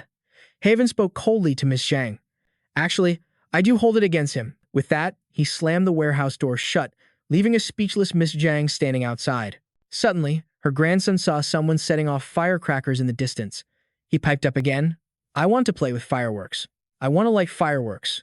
Miss Zhang glanced over, and a new idea sparked in her mind. She immediately grabbed the boy's hand and pulled him along. Little Bao, Grandma will get you some fireworks right now. Tonight, we can set off as many as you want. She thought to herself with a wicked grin. If a few sparks just happened to fly into that warehouse and start a fire, that would be a terrible accident, wouldn't it, Haven? Inside the warehouse, Haven looked at his mountain of supplies and breathed a sigh of relief. Good, everything is here. He then summoned the demon suppression pagoda. Reaching his hand towards the cargo, everything was instantly and effortlessly pulled inside the magical tower. Seeing this, Susie grew excited. Wow, all this stuff is amazing. Finally, I can throw a real party. Haven gave an order. Find an empty room and organize everything neatly. Susie immediately complied. You got it, prison master. Don't worry, I'm an expert organizer. There are still a lot of live animals here. We could plan out an area near the tower to raise them. Nourished by the tower's spiritual energy, they'll become even more delicious. We'll be able to eat roast chicken whenever we want. Haven said to Susie, the apocalypse in the outside world is approaching, and there's no telling how long it will last. I will bring a large number of living creatures in here to preserve at least a small seed of human civilization. Fat Bear, from within his cell, spoke up. Then the prison master should start farming. During a famine, seeds and land are the most important resources. As long as you have those, all living things can survive. Haven replied, I've already bought plenty of seeds, but what about the land? Stepping outside, Haven stared at the scenery in front of the tower, pondering for a long moment before saying, I know what to do. I'll be right back. With those words, he vanished, running all the way to the suburbs and gazing at the vast stretch of land. I wonder if the demon suppression pagoda can even hold this much soil. Haven asked himself. There's only one way to find out. Haven stretched out his hand. Absorb. Instantly, a massive amount of soil and sand was sucked into the tower. Susie flipped through the air, screaming, Ah, that's enough. That's enough. We can't hold any more. In an instant, she was buried by the incoming wave of dirt, with only a single arm left sticking out. Susie called out desperately, Prison Master, your spiritual power isn't enough. The space you opened is too small. I'm about to be buried alive. Cough, cough. Haven looked at his new acquisition, nodding with satisfaction. All right, I managed to collect at least 10,000 kilograms of soil, but I still feel like it's not enough. In the coming apocalypse, even the land itself will be corrupted. Every last inch of untainted soil will soon become a priceless treasure. Sean then sat down and took out a token. There was no more time to waste. He settled into a meditative stance to cultivate his power. That night, at Mrs. Chang's house, She was preparing a large box of firecrackers. She looked at them with a wicked grin. Sean, just you wait and see how you die tonight. Suddenly, her grandson ran in with a mirror, shouting, "Look, look." Mrs. Chang ruffled his hair. "What is it, Timmy? Where did you get this mirror?" Before the boy could answer, she continued, "Did you snatch this from the store when we bought the firecrackers? Just like your grandma. So clever," she praised. "Already knows how to get gifts for me." Just then, Timmy aimed the mirror right at her face and yelled, "There's someone in here." Mrs. Chang looked puzzled and asked, "Who?" A strange, purple energy pulsed from the mirror's surface, revealing the image of a snarling demon with its mouth wide open in fury. Mrs. Chang screamed, scrambling backwards, "A ghost. There's a ghost? Get it away from me." But Timmy, as if possessed, had a cunning look in his eyes. The more she backed away, the closer he came. "Grandma," he whispered, "don't you love looking in the mirror? You said I could do whatever I want. So why did you stop looking? Look." He snatched the mirror up and shoved it in her face again and again, ignoring her terrified screams.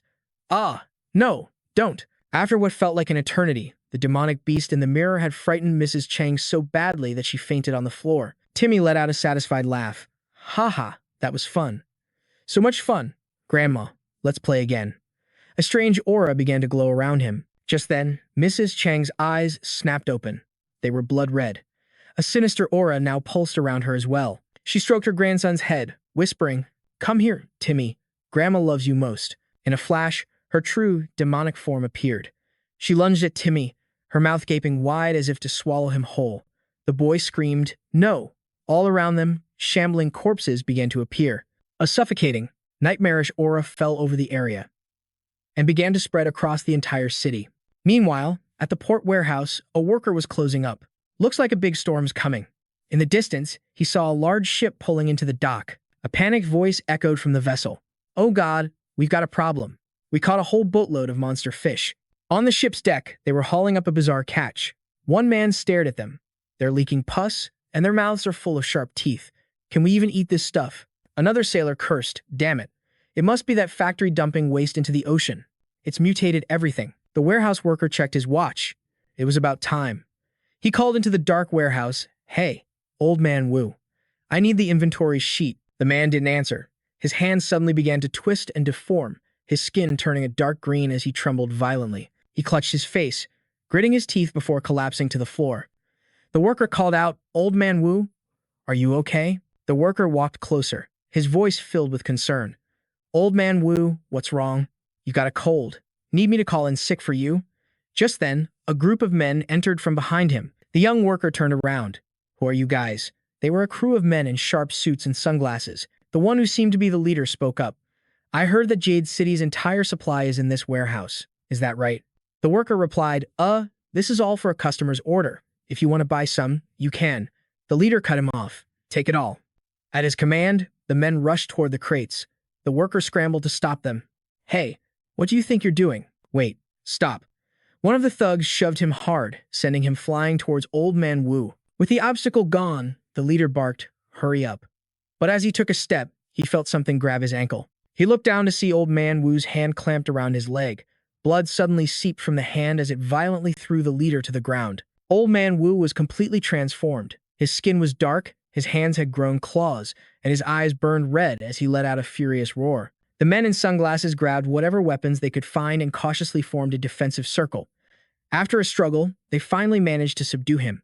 The creature lay motionless on the floor, blood pouring from its mouth in a horrifying stream. The goons rushed to their boss. "Boss, are you all right?" The leader was panting. "Get the medicine and go. If anyone gets in our way, kill them." Suddenly, a voice called out from the shadows. "Kill them. Is that the plan?" It was Sean. He strode into the warehouse. "I paid good money for all that. Are you really trying to rob me? The apocalypse hasn't even begun. And you're already in such a hurry to die." The leader tried to sound reasonable. "Brother, listen. My boss owns this entire port, including the industrial park next door. Your cargo hasn't even left the dock yet, so why not do us a favor? Name your price." Sean's reply was ice cold. "Sorry, it's not for sale. You have 1 minute to get lost, or you'll face the consequences." With that threat hanging in the air, Sean walked over to Old Man Wu's body. "Oh, so the zombification process has already begun." The gangsters, however, were stubborn. Seeing Sean's back was turned, they signaled to each other. "Let's get him." The entire group charged forward to overwhelm him. but in a flash, Sean vanished, reappearing on top of a stack of crates. They stared in disbelief. What the? Sean casually pried open a nearby crate, revealing fresh crabs and fish inside. He let out a cold smirk. So, everything in this shipping terminal belongs to your boss? Then I guess these things don't, right? The gang leader looked up, asking, "What do you think you're doing?" Cheyenne smirked wickedly. "Just learning from you. A little light robbery." As he spoke, one of his eyes flared to life. The nether flame was activated. Meanwhile, in a magnificent mansion, a powerful voice echoed. "What did you say? Not only did you fail to get the medicine, but you let them steal the entire shipment." A woman sat on the sofa, legs and arms crossed. Her voice was icy. The gang leader stammered, "That guy has superpowers. He's not normal. He's a monster. Besides, with all that cargo."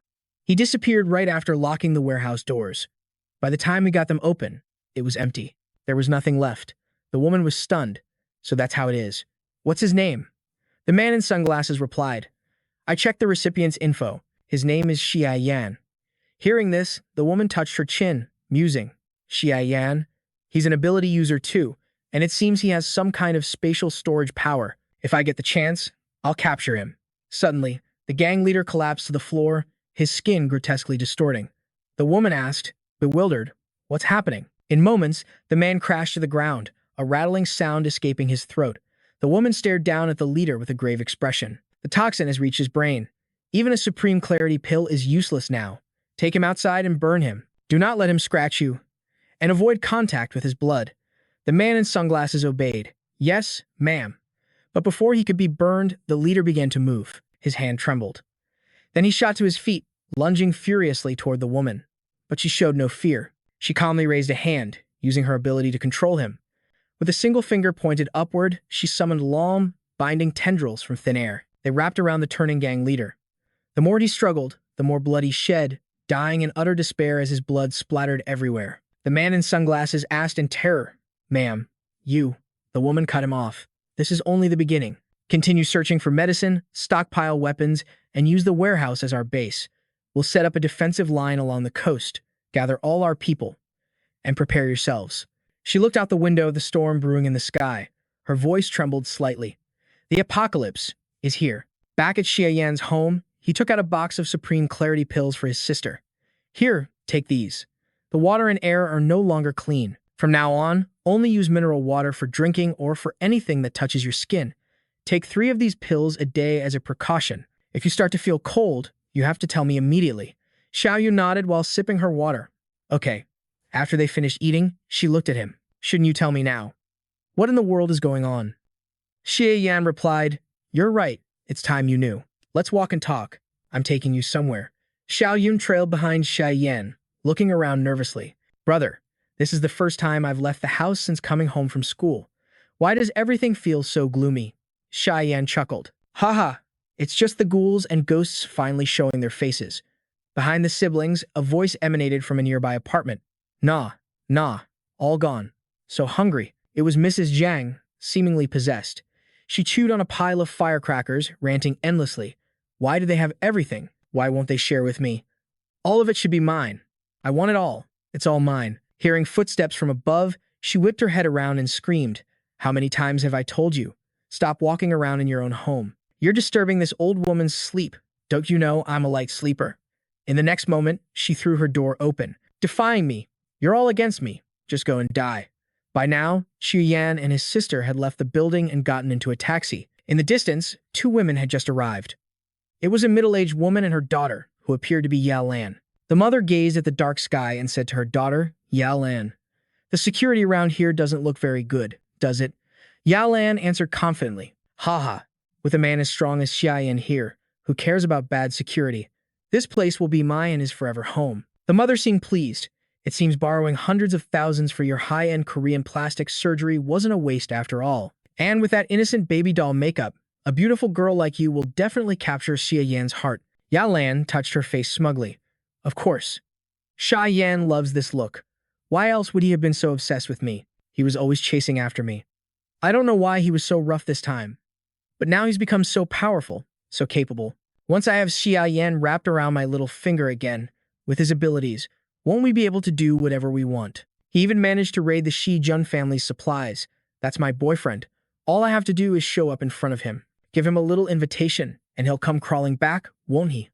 Her mother looked into the distance and saw Xia Yan getting into a cab. She shouted, "That's Xia Yan. Where is he going?" Seeing the taxi pull away, Ya Lan and her mother immediately jumped into another car to follow. "Quick, follow him. Xia Yan is a treasure now. We can't let some other hussy snatch him away." Xia Yan's taxi drove for a while before stopping in front of a zoo. As the siblings got out, they saw an argument up ahead. It was between two men. One was a father, who yelled, "My son's hat was torn to shreds. He was almost seriously hurt, and you're telling me it was an accident." The other man, a zoo employee, calmly tried to explain, "I'm very sorry, sir. The animals at the zoo are normally so peaceful." Ha Van murmured to her brother, "Is this the apocalypse, making them turn so savage? I've already explained the basics to you. You understand that the end of the world is coming, right? So, humanity will either turn into undead monsters or awaken special abilities. Brother, since you awakened so early, does that mean you can see the future?" Haviem nodded grimly. Something like that, but he kept the truth hidden. The unbearable pain of his past life was a burden he wouldn't let his little sister carry. The sorrow would break her. Ha Van then asked, "So shouldn't we be finding a safe place to hide? Why are we at a zoo?" Haviem explained patiently. "Hiding is just a temporary fix. To truly survive this hell, we need power of our own." He gently stroked her hair. "Even with my new abilities, I can't be by your side every single second. In this new world, anything can happen. That's why, Havan, you have to become strong, too." Hearing this, Havan's eyes lit up with determination. "I want to get stronger. I won't be a burden to you, brother." Haviem took her hand, leading her deeper inside. "Let's go." Just then, Nanlan and her mother appeared, trailing them from a distance. As they walked, Nanlan muttered, "Why on earth would Haviem and his sister come to a zoo?" Her mother replied, "Daughter, get closer. Create a chance encounter and charm him." Nanlan pulled out a lipstick and a compact mirror. "Just let me touch up my makeup first." Behind her, a herd of alpacas watched her every move. Their gaze was strangely intense, but the girl was completely oblivious. As the siblings entered the tortoise enclosure, Sutu appeared with a warning. "Hee, my lord, there's an extraordinary presence here. I can smell it already." Fatty Bear chimed in, "Old Black, I hate these things. They stink, their shells are tough, and they live longer than I do." Haviem strode towards a thicket and brushed away the leaves with an excited look on his face. Found it. Before them lay an enormous, ancient tortoise. It rested on a massive stone, its expression weary and listless. Its shell was covered in moss and small pebbles. Behind Haviem, Sutu and Fatty Bear exclaimed in unison, "The 1,000-year tortoise king." Haviem thought grimly, This tortoise has been here since the zoo was built. Over 100 years ago. The zoo even gave it a name." He glanced at the plaque. "Longevity tortoise. Age, unknown. Nam Nam." Haviem's eyes widened. "They call him Nam Nam? In his past life, this very tortoise became a legend. A descended deity tried to pass through its territory, but the ancient creature refused to yield. It even managed to bite the god. They fought for days on end, but the deity couldn't even scratch its impenetrable shell. When I heard that story, I knew. If I could get him to protect Havan, she would be absolutely safe." He stepped forward, bowing respectfully. "Senior tortoise." The creature didn't even flinch. A dark aura began to emanate from Haviem as he focused his netherworld flame on the ancient beast. The air around him shimmered with scorching heat. Haviem's voice dripped with menace. "All this walking has made me hungry. How about some turtle soup?" The tortoise finally stirred, its voice old and slow. "Humph. You humans, always in such a rush. Have you not heard the ancient tales? A wise man's help must be earned.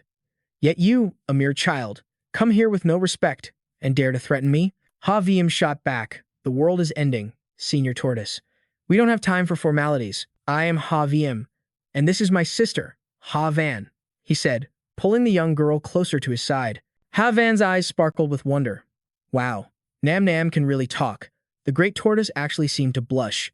Ahem. If I hadn't been so gluttonous all those years ago, the zoo owner never would have found me and brought me here. I only stayed for the good food. This whole Nam Nam business was just a fluke. A few hundred years have passed, but to one who has lived for over 3,000, it's merely the blink of an eye. Hearing this, Sutu and Fatty Bear's eyes gleamed with greed. A 3,000-year-old tortoise was on the verge of evolving into a legendary black tortoise. If we consumed its spirit, we could add 100 years to our lives. Haviem could only sigh at their insatiable hunger. He then turned back to the ancient beast, his tone now pleading. Senior Tortoise, I humbly ask that you protect my sister, Ha Van. Please, name your price. The tortoise replied, Today, the world descends into chaos under the blood moon. When the apocalypse arrives, my own kind will not be spared. Javium glanced at the smaller turtles in the pond. As for the turtles in this pond, I can shelter them all within my demon suppression tower. I can even create a new pond to raise them. The ancient tortoise was stunned. The demon suppression tower? It seemed the name was familiar. The old beast recalled a memory of the black tortoise's ascension, amidst a storm of dangerous heavenly lightning. Then it let out a cold laugh. Ha! So that's how it is. The karmic debt I incurred hundreds of years ago has finally come due. The ancient tortoise suddenly lurched up, its voice booming with rage. You think a sniveling brat like you is worthy of wielding the prison lake? The apocalypse is terrifying, yes. But a boy with that power who walks the wrong path is 10 times more dangerous. If your body cannot withstand the weight of my 3,000 years, then why should I ever agree to help you? With that, the massive tortoise lunged straight at Javium. The boy immediately took a defensive stance, his netherworld flame flaring to life. He threw up both hands, and somehow managed to catch the colossal weight of Nam Nam's entire body. The sheer pressure was immense. This was more terrifying than imagined. But Xia Yan's strength was just as immense. The two colossal forces collided with a deafening roar. The ground itself cracked and splintered under the pressure. From a safe distance, Xia Yun cried out, Brother. Meanwhile, Yao Lan and her mother were sneaking inside. Let's go, right now. Suddenly, a massive crash echoed from the turtle area. Yao Lan said to her mother, Humph, sounds like something's happening in there. Before they could figure it out, a camel snuck up behind her and snatched the wig right off Yao Lan's head with its teeth. She shrieked in panic, Damn you, you filthy animal. Give me back my wig. Ah! But before they could retrieve it, a whole herd of camels attacked, spitting all over them. Her mother panicked. What is this stuff? Yao Lan screamed back, It's camel spit. Ugh, it's so disgusting. After finally snatching her wig back, Yao Lan seethed with rage. I'm going to slaughter these beasts. Her mother stopped her. Forget these animals. Finding Xia Yan is more important. She hastily slapped the wig back on her daughter's head. Yao Lan stumbled, shouting, It's on backwards. Backwards. Her mom grabbed her and pulled her along. There's a commotion by the turtles. Let's go. Xia Yan must be there. Yao Lan whined as she was dragged along. Just a little further. Damn it, it stinks. A moment later, her mother stepped on a turtle egg. It burst, splattering all over her shoe. She grimaced. How disgusting. She immediately began wiping her shoe on a nearby turtle's shell. Humph. This useless turtle is good for something after all. It can even clean my shoes. The pair ventured deeper into the turtle's sanctuary. Reaching the elder turtle's territory, Yao Lan told her mother, All I have to do is part these giant leaves, and we'll see Xia Yan. I'll emerge from the bushes looking pitiful. So delicate, yet so alluring. Xia Yan's heart won't stand a chance.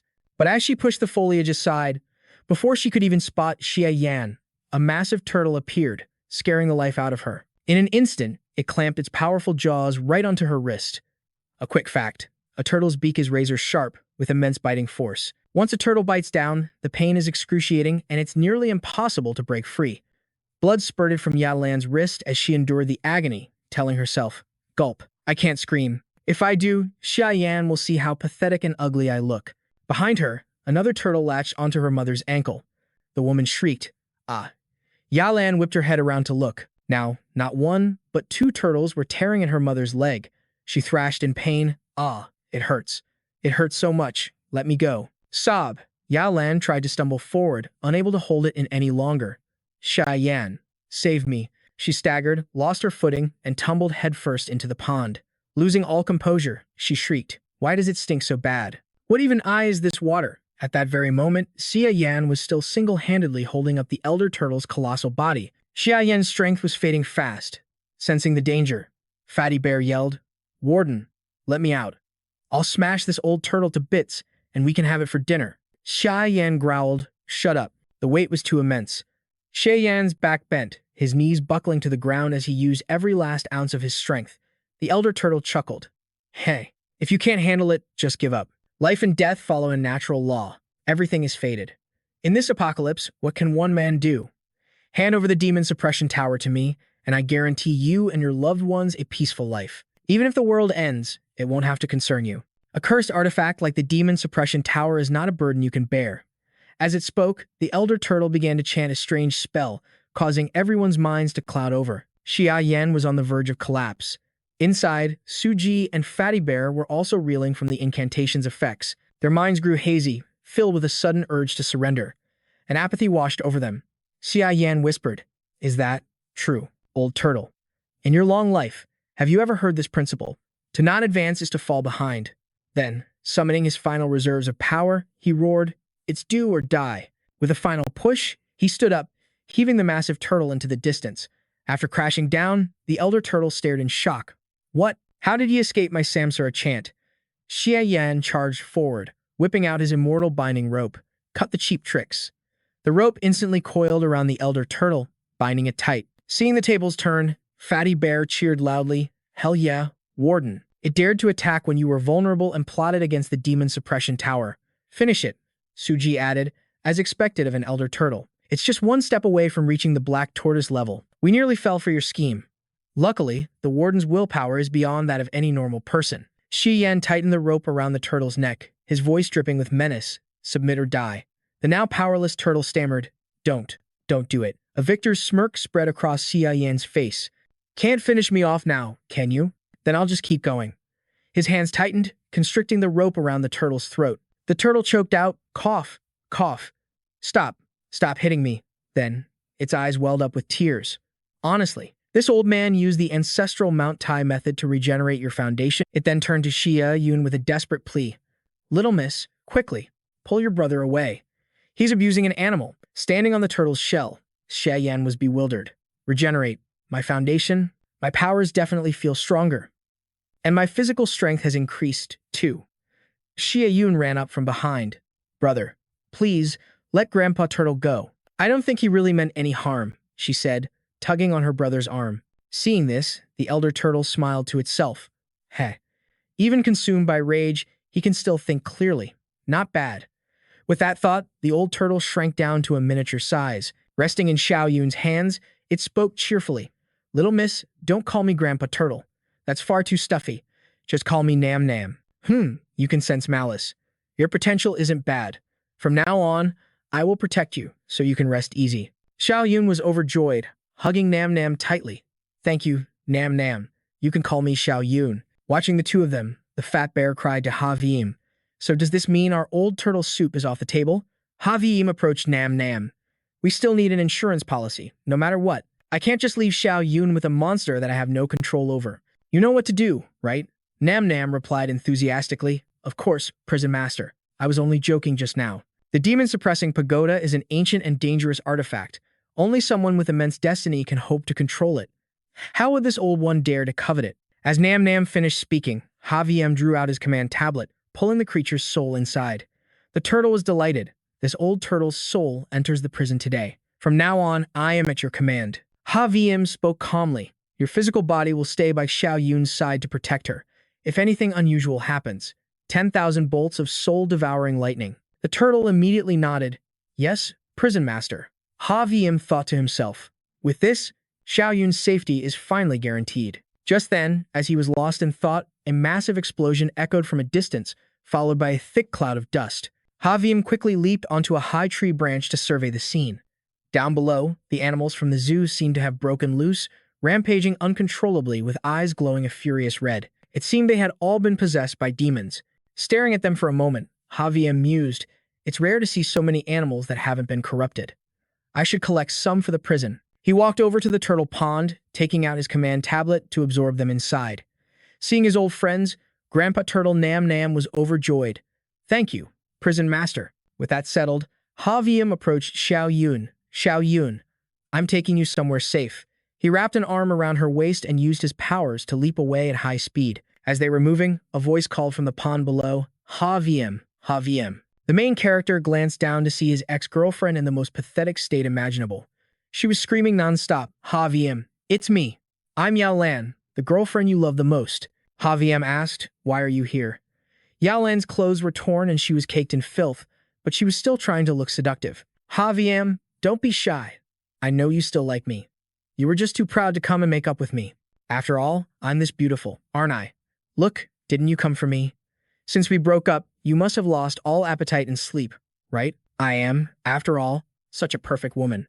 Her mother, while struggling with a swarm of turtles, chimed in, That's right, Haviem. Our Yelan is always like you. Didn't you say last time you wanted to come to our house to discuss marriage? I was just too quick to say no. Actually, I quite like you too. It's like they say, the more a mother-in-law sees her son-in-law, the more she likes him. Ah, Yalan. She threw her hands up. I can forgive you for being so rude to me before. You must be so happy, right? After listening to their nonsense for a while, Haviem couldn't be bothered to pay them any more attention. He continued to fly away with his sister. Before leaving, he didn't forget to look back and shout, You two lunatics. Yalan reached out, screaming after him. Don't go, Haviem. Haviem, come back here. Don't you like me? Haviem was already far away, but Yalan continued her delusional rant. I'm so beautiful. How could you treat me like this? Why? Her screams had now attracted a pack of wolves from the bushes. They growled menacingly before lunging toward the mother and daughter. Yatlan screamed until her voice was hoarse. What do you want? Get away from me. I'm the most beautiful girl in the world. I'm going to be a queen, and all men will kneel at my feet. Meanwhile, Haviem hovered in the air, collecting uncorrupted animals into his prison dimension. After a while, he nodded in satisfaction. I've gathered a decent number of different species. Time to find a place to rest. Haviem landed in front of a building. He thought to himself, the zoo management office, everyone inside must have already fled. He then led his sister inside. The zoo was in a remote area, backed by a mountain. For now, aside from these savage beasts, there shouldn't be any outsiders. I'll leave Xiao Yun here for now. The security cameras are still working, and there are dorms with living supplies. Xiao Yun spoke up. Brother, this place is pretty good. I'll wait for you here. You still have things you need to do, right? Go on, I'll take good care of myself. Haviem patted his sister's head and asked gently, Will you be scared on your own? Xiao Yun replied, I'm not alone. I still have Nam Nam, don't I? Besides, you're always protecting me, too. Now that things are like this, I have to become stronger. I already talked to Nam Nam. He's going to teach me how to cultivate my powers, so in the future, I'll be able to help you too. Hearing this, Haviem felt a sense of relief. That's my sister. He then spoke to the old turtle on Xiao Yun's shoulder. Senior Turtle. The turtle replied, Ha ha, no need for such formalities, prison master. I know what needs to be done. As it spoke, the turtle's eyes glowed with a strange light, instantly creating a powerful barrier that enveloped the entire building. The rampaging beasts outside tried to break through, but they couldn't even leave a scratch. Haviem looked outside. Seeing the beasts turn and leave, he felt at ease. This should hold for a while. He then leaped out the window and soared into the sky. Xiao Yun waved. Brother, you have to be careful. I'll be waiting for you. Haviem nodded. With that, he flew towards a national highway. Down below, the streets were a nightmare of twisted metal and shattered glass, the aftermath of a massive pileup. Inside the wreckage, countless lives had been extinguished. Blood stained the asphalt a deep crimson. As Hayden flew onward, he saw the blood moon hanging ominously low, as if about to crash into the earth itself. He thought to himself, there's not enough time. I have to move faster. The entire city was now a portrait of chaos, with explosions rocking the skyline. Terrified citizens fled for their lives, but behind them, shambling corpses gave chase, hunting them down one by one. They relentlessly tore into human flesh, their fangs sinking deep to drain the living of their blood. With most of the city's population already gone, the ravenous undead swarmed over a single person. Every mouth was slick with gore. On a nearby television, an emergency broadcast flickered to life, delivering the current news. A sudden, massive traffic incident has occurred downtown. The scene is in utter chaos, and the number of people flooding the emergency rooms has skyrocketed. Many victims appear to be suffering from some form of food poisoning, with purple skin, blood-red eyes, and untreatable high fevers. The National Health Committee is mobilizing all rescue efforts. Experts are urging the public to remain indoors. With abnormal weather patterns and a severe storm approaching, all citizens are advised to stockpile food, fresh water, and medical supplies. Trust in the strength of our nation. Together, we will overcome this crisis. A young woman, having just woken up, listened to the news with a growing sense of fear. What in the world is happening? Yawning, she picked up her phone. This feels like the end of the world. On social media, a video was going viral, showing a man screaming at the top of his lungs. Zombies. They're zombies. I saw them with my own eyes, eating people. The comment section below was filled with horrified confirmations. This is real. My classmate felt sick today and went to the hospital, and he saw someone transform and start biting people. Another post appeared, showing a terrifying picture of a monster silhouetted against the blood moon, with a chilling caption. I know people will say this is fake, but I swear on my family's life, this picture is completely unedited. I'm just an amateur astronomer who always takes pictures of the moon. This was from a time-lapse I set up, and somehow, I captured what looks like a monster. But the terrifying part is that with each passing hour, my camera captures it getting a little closer. That means this thing, this monster, is heading straight for us. In the comments, someone scoffed. The end of the world? Monsters descending from the sky? That's such an old trope. But many others replied with growing panic. Actually, I felt fine all day, but now I think I have a fever. Another person commented, I feel so thirsty, and I'm burning up. Don't tell me this is a sign of turning into a zombie. Guess I'd better take some medicine. Make sure you take the right kind. After reading the posts, the girl instinctively placed a hand on her own forehead. That's strange. Why do I feel like I'm running a fever, too? Her hand was already starting to turn a pale shade of purple. She collapsed onto the sofa. What's going on? Am I getting sick? The girl struggled to sit up, her hand reaching for a medicine bag on the table. I need to take something. An image of Hayden flashed in her mind, remembering his warning to buy the Azure pills. It turned out she had bought a whole stockpile. Grabbing the box, the girl frantically chugged them down. Gulp, gulp, gulp. The moment the medicine was down, she fell unconscious. Elsewhere, Hayden used his power to land on the rooftop of a skyscraper. He pulled out his phone, speaking to himself. 4 o'clock. There's only 1 hour left. In my past life, at 12 o'clock midnight, the great god descended directly upon Jade City. But before that, starting at 6 p.m., the lesser gods began to appear. If I remember correctly, the very first one showed up right here, on top of the Emperor Tower. The moment that God descended, the destruction it caused was immense, instantly obliterating a nearby building. That was the moment when humanity's true nightmare began. If I can kill it and absorb its massive soul force, I can become so much stronger. With that thought, Hayden sat down and began to cultivate his internal energy. A moment later, a brilliant blue aura erupted from his body. Hayden's eyes shot open as he exclaimed with joy, My power has reached the peak of level 3, and my Red Lotus Fire Seed has undergone another change. I'll have to find a chance to test it. Hayden had now achieved level 3 power and level 3 soul force. His Red Lotus Fire Seed ability included Karmic Barrier Break, Fire Control, Soul Burn, and Diamond Bone. It increased his defense, allowing him to withstand extreme heat and immense pressure. The more it was tempered and refined, the harder it became. Hayden was thrilled.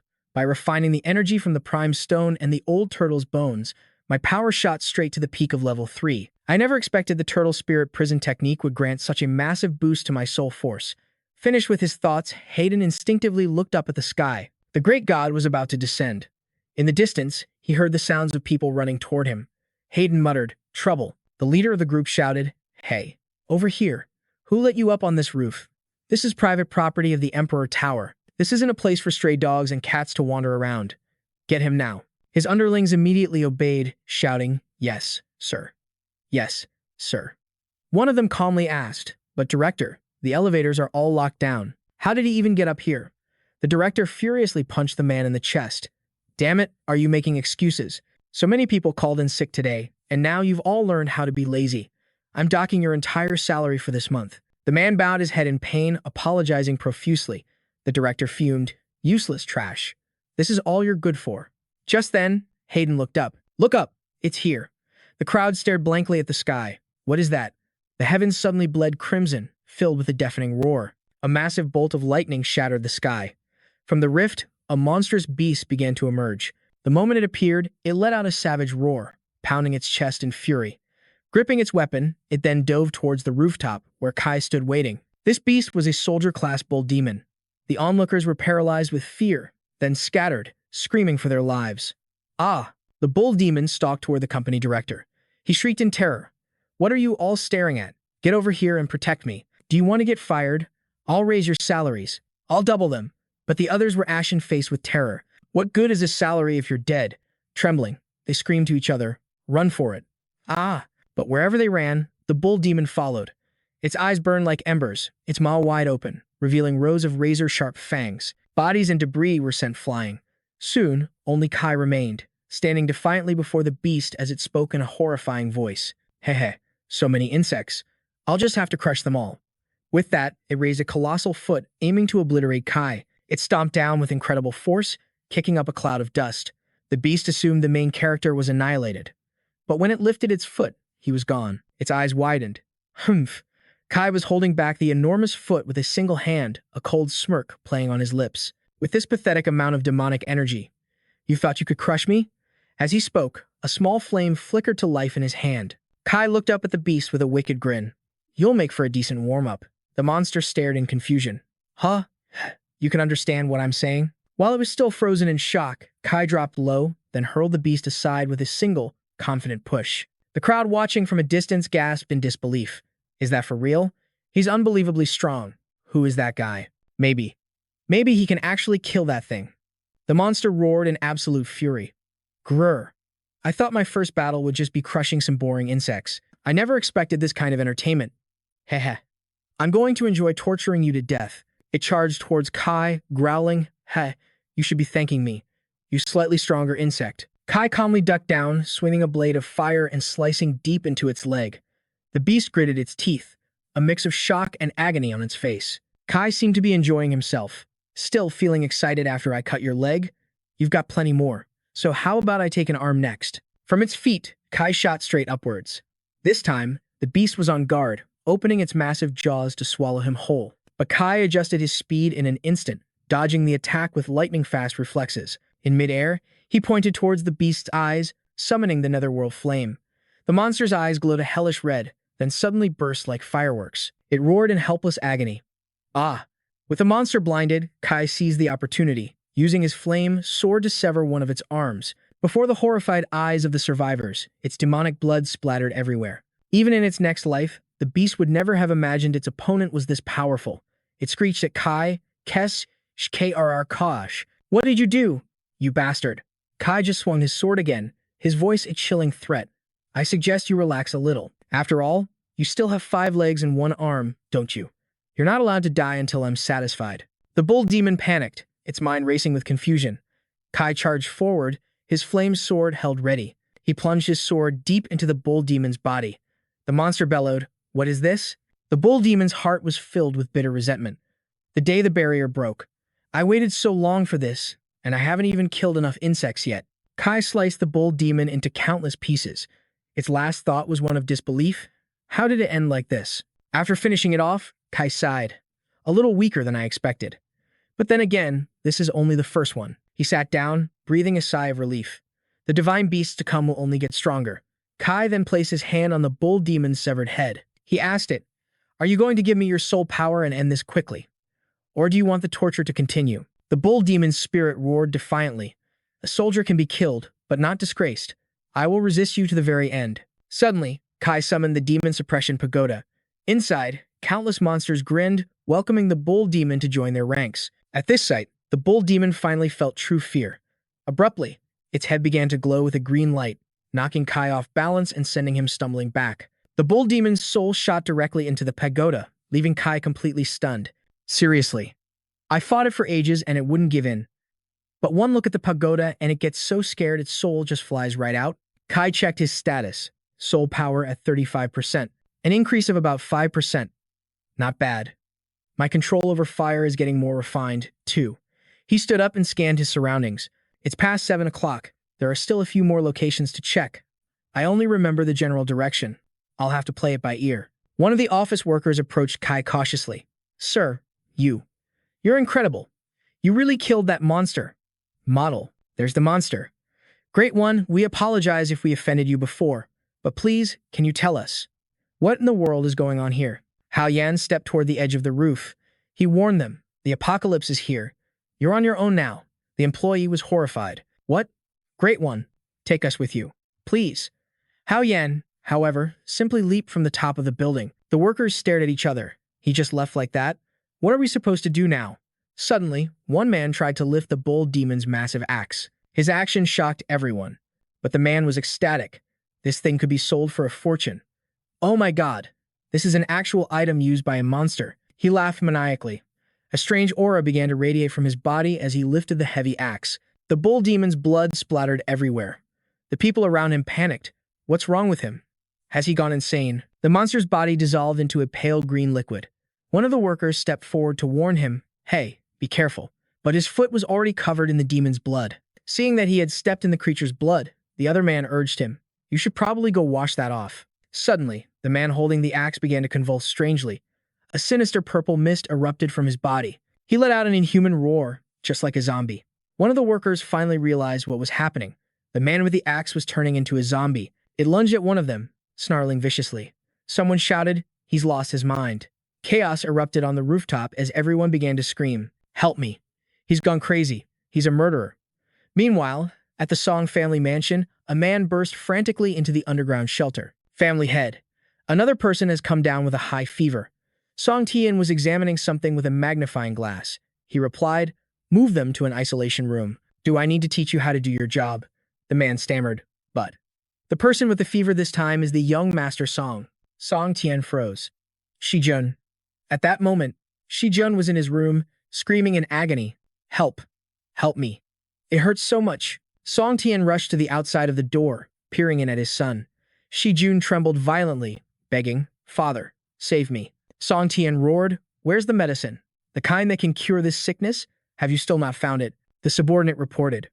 "Only one of our disciples had 2 Shangqing pills on him.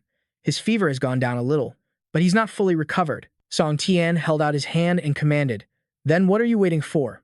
Bring them to me now." The man immediately agreed. "Yes, family head." He produced the medicine from his pocket. Song Tian tossed the pills through the barred window of the door. He ordered his son to take them immediately. The packet landed right in front of Shijun. Immediately, Shijun's trembling hands shoved the pills into his mouth. Outside, Song Tian watched with bated breath. After taking the medicine, Shijun let out a sigh of relief. "I feel much better now." Seeing that the medicine worked left Song Tian completely stunned. "It's really that effective. Go and find more of these Shangqing pills." The young man beside him hesitated. "We can't find any. This box is all the Shangqing pills the entire Song family possesses." Shijun roared in anger. "Why is this all we have? Didn't I tell you people to stockpile medicine a long time ago? This medicine only treats common fevers and colds. The market is full of other drugs that can replace it. On top of that, its price is significantly higher than other brands, so no one ever paid it any mind before." He commanded, "Then go out and take them by force. We have guns and ammunition." The subordinate explained, "But sir, every single Shangqing pill on the market was already bought up by a man named Hao Yan." Song Tian was shocked. "Hao Yan? You mean that Hao Yan? Damn it. First he robs us of so much money, and now he buys up all the Shangqing pills." The man confirmed, "The very same one. It's too chaotic outside now, and our old underground routes are no longer usable. Family head, what do we do now?" Shijun panted angrily from his room. "This is humiliating. Absolutely humiliating." Song Tian pondered. That man has a powerful ability protecting him. How can we possibly fight back now? Must my Song family just endure this? Suddenly, the door to Shijun's room was blown to pieces. Song Tian called out in shock, Shijun." His son walked out of the room. A long scar now stretched across his face. Shijun grinned widely. "I feel incredible. It feels like all the sickness in my body has been purged. I feel so powerful now." He slammed his fist into the wall, cracking the concrete. Song Tian was overjoyed. "Shijun, could it be?" Shijun laughed, unable to contain his excitement. "Father, I'm perfectly fine. I've awakened an ability. Is this what it feels like to be full of power?" Song Tian picked up one of the dropped Shangqing pills from the ground. He was utterly astonished. Can the Shangqing pill really be this miraculous? Getting sick and then taking the medicine allows you to awaken an ability? He gave a new order to the others. "Excellent.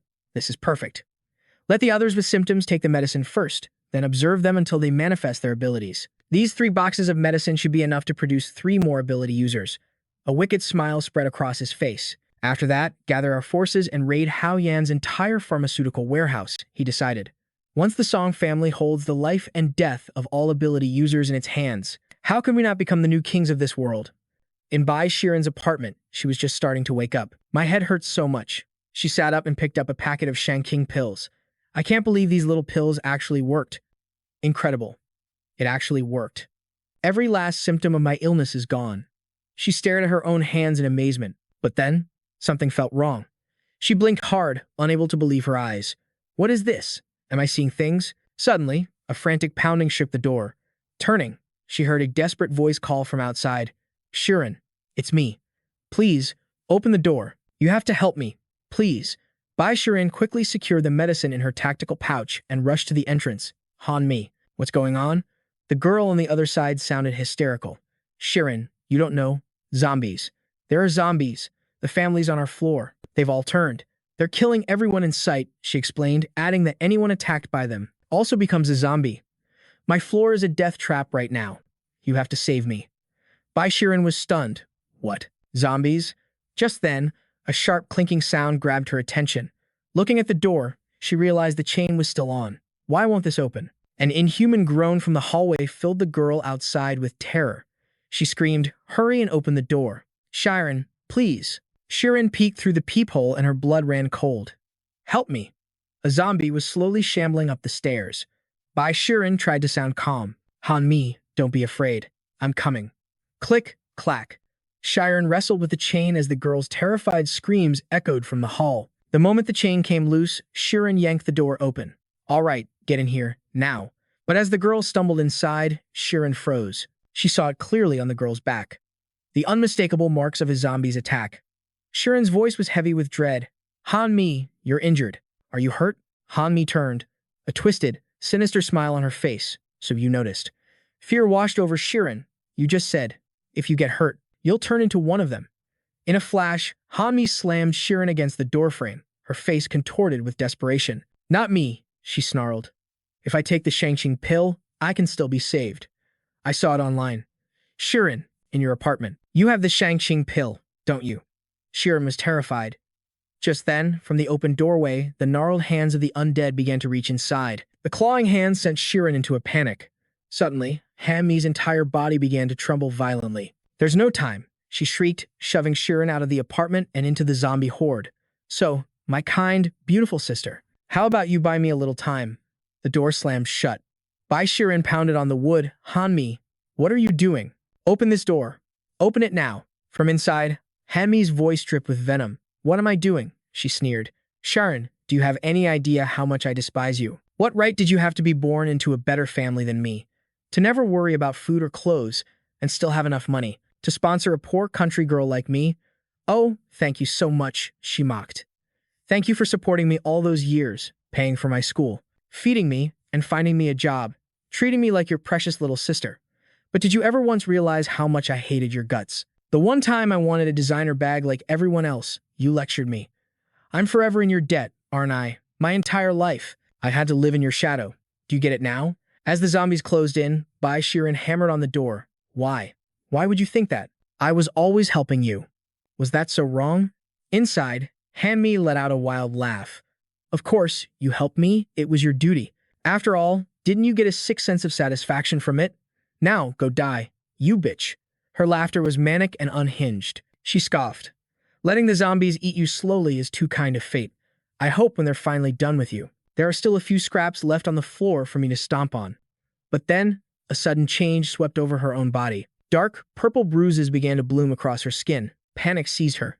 No, I have to find the Shangqing pill, now, or else I'll turn into one of those hideous things. She frantically searched the apartment. The medicine box. Where is it? Then, she spotted it. The box of Shangqing pills was sitting on the table. A wide grin spread across her face as she laughed. This is it. I'm saved. I'm saved. She tore open the box, and her blood ran cold. It was empty. Where's the medicine? Did that bitch take it all? She continued to search. She ripped through the apartment like a hurricane. The receipt said she bought a huge supply. Come on. Find it. I have to. I have to survive. She checked every cabinet and every drawer. A creeping sense of dread began to take hold. In a fit of rage, she swept everything off the shelves. Why?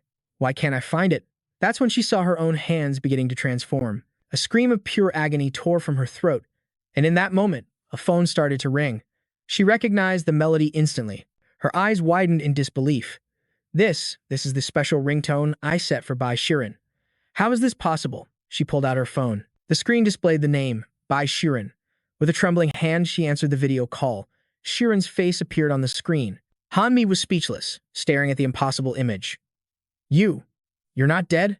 How can you be alive? Then Shirin held something up to the camera. There was a packet of the Shangqing pill. Han Mi's eyes went wide with shock. The Shangqing pill. You have all of it. A smirk played on Shirin's lips. Want some? By now, Han Mi was gasping for air as the transformation accelerated. Her attitude shifted instantly. Shirin, my dear sister. I was just confused. The zombie bit me, and I was so scared. My mind just went blank. I didn't know what I was doing. Sister, where are you? Can I come find you? You'll give me the medicine, right? Please. Model. You can't still be mad, can you? I'll get on my knees and beg. I swear I will. I know you're a good person. Please, you have to forgive me. Please. And just like that, she started slamming her forehead on the ground. But inside, her thoughts were cold. Bai Shiren is a total softie. If I just put on a good enough show, there's no way she'll have the heart to hurt me.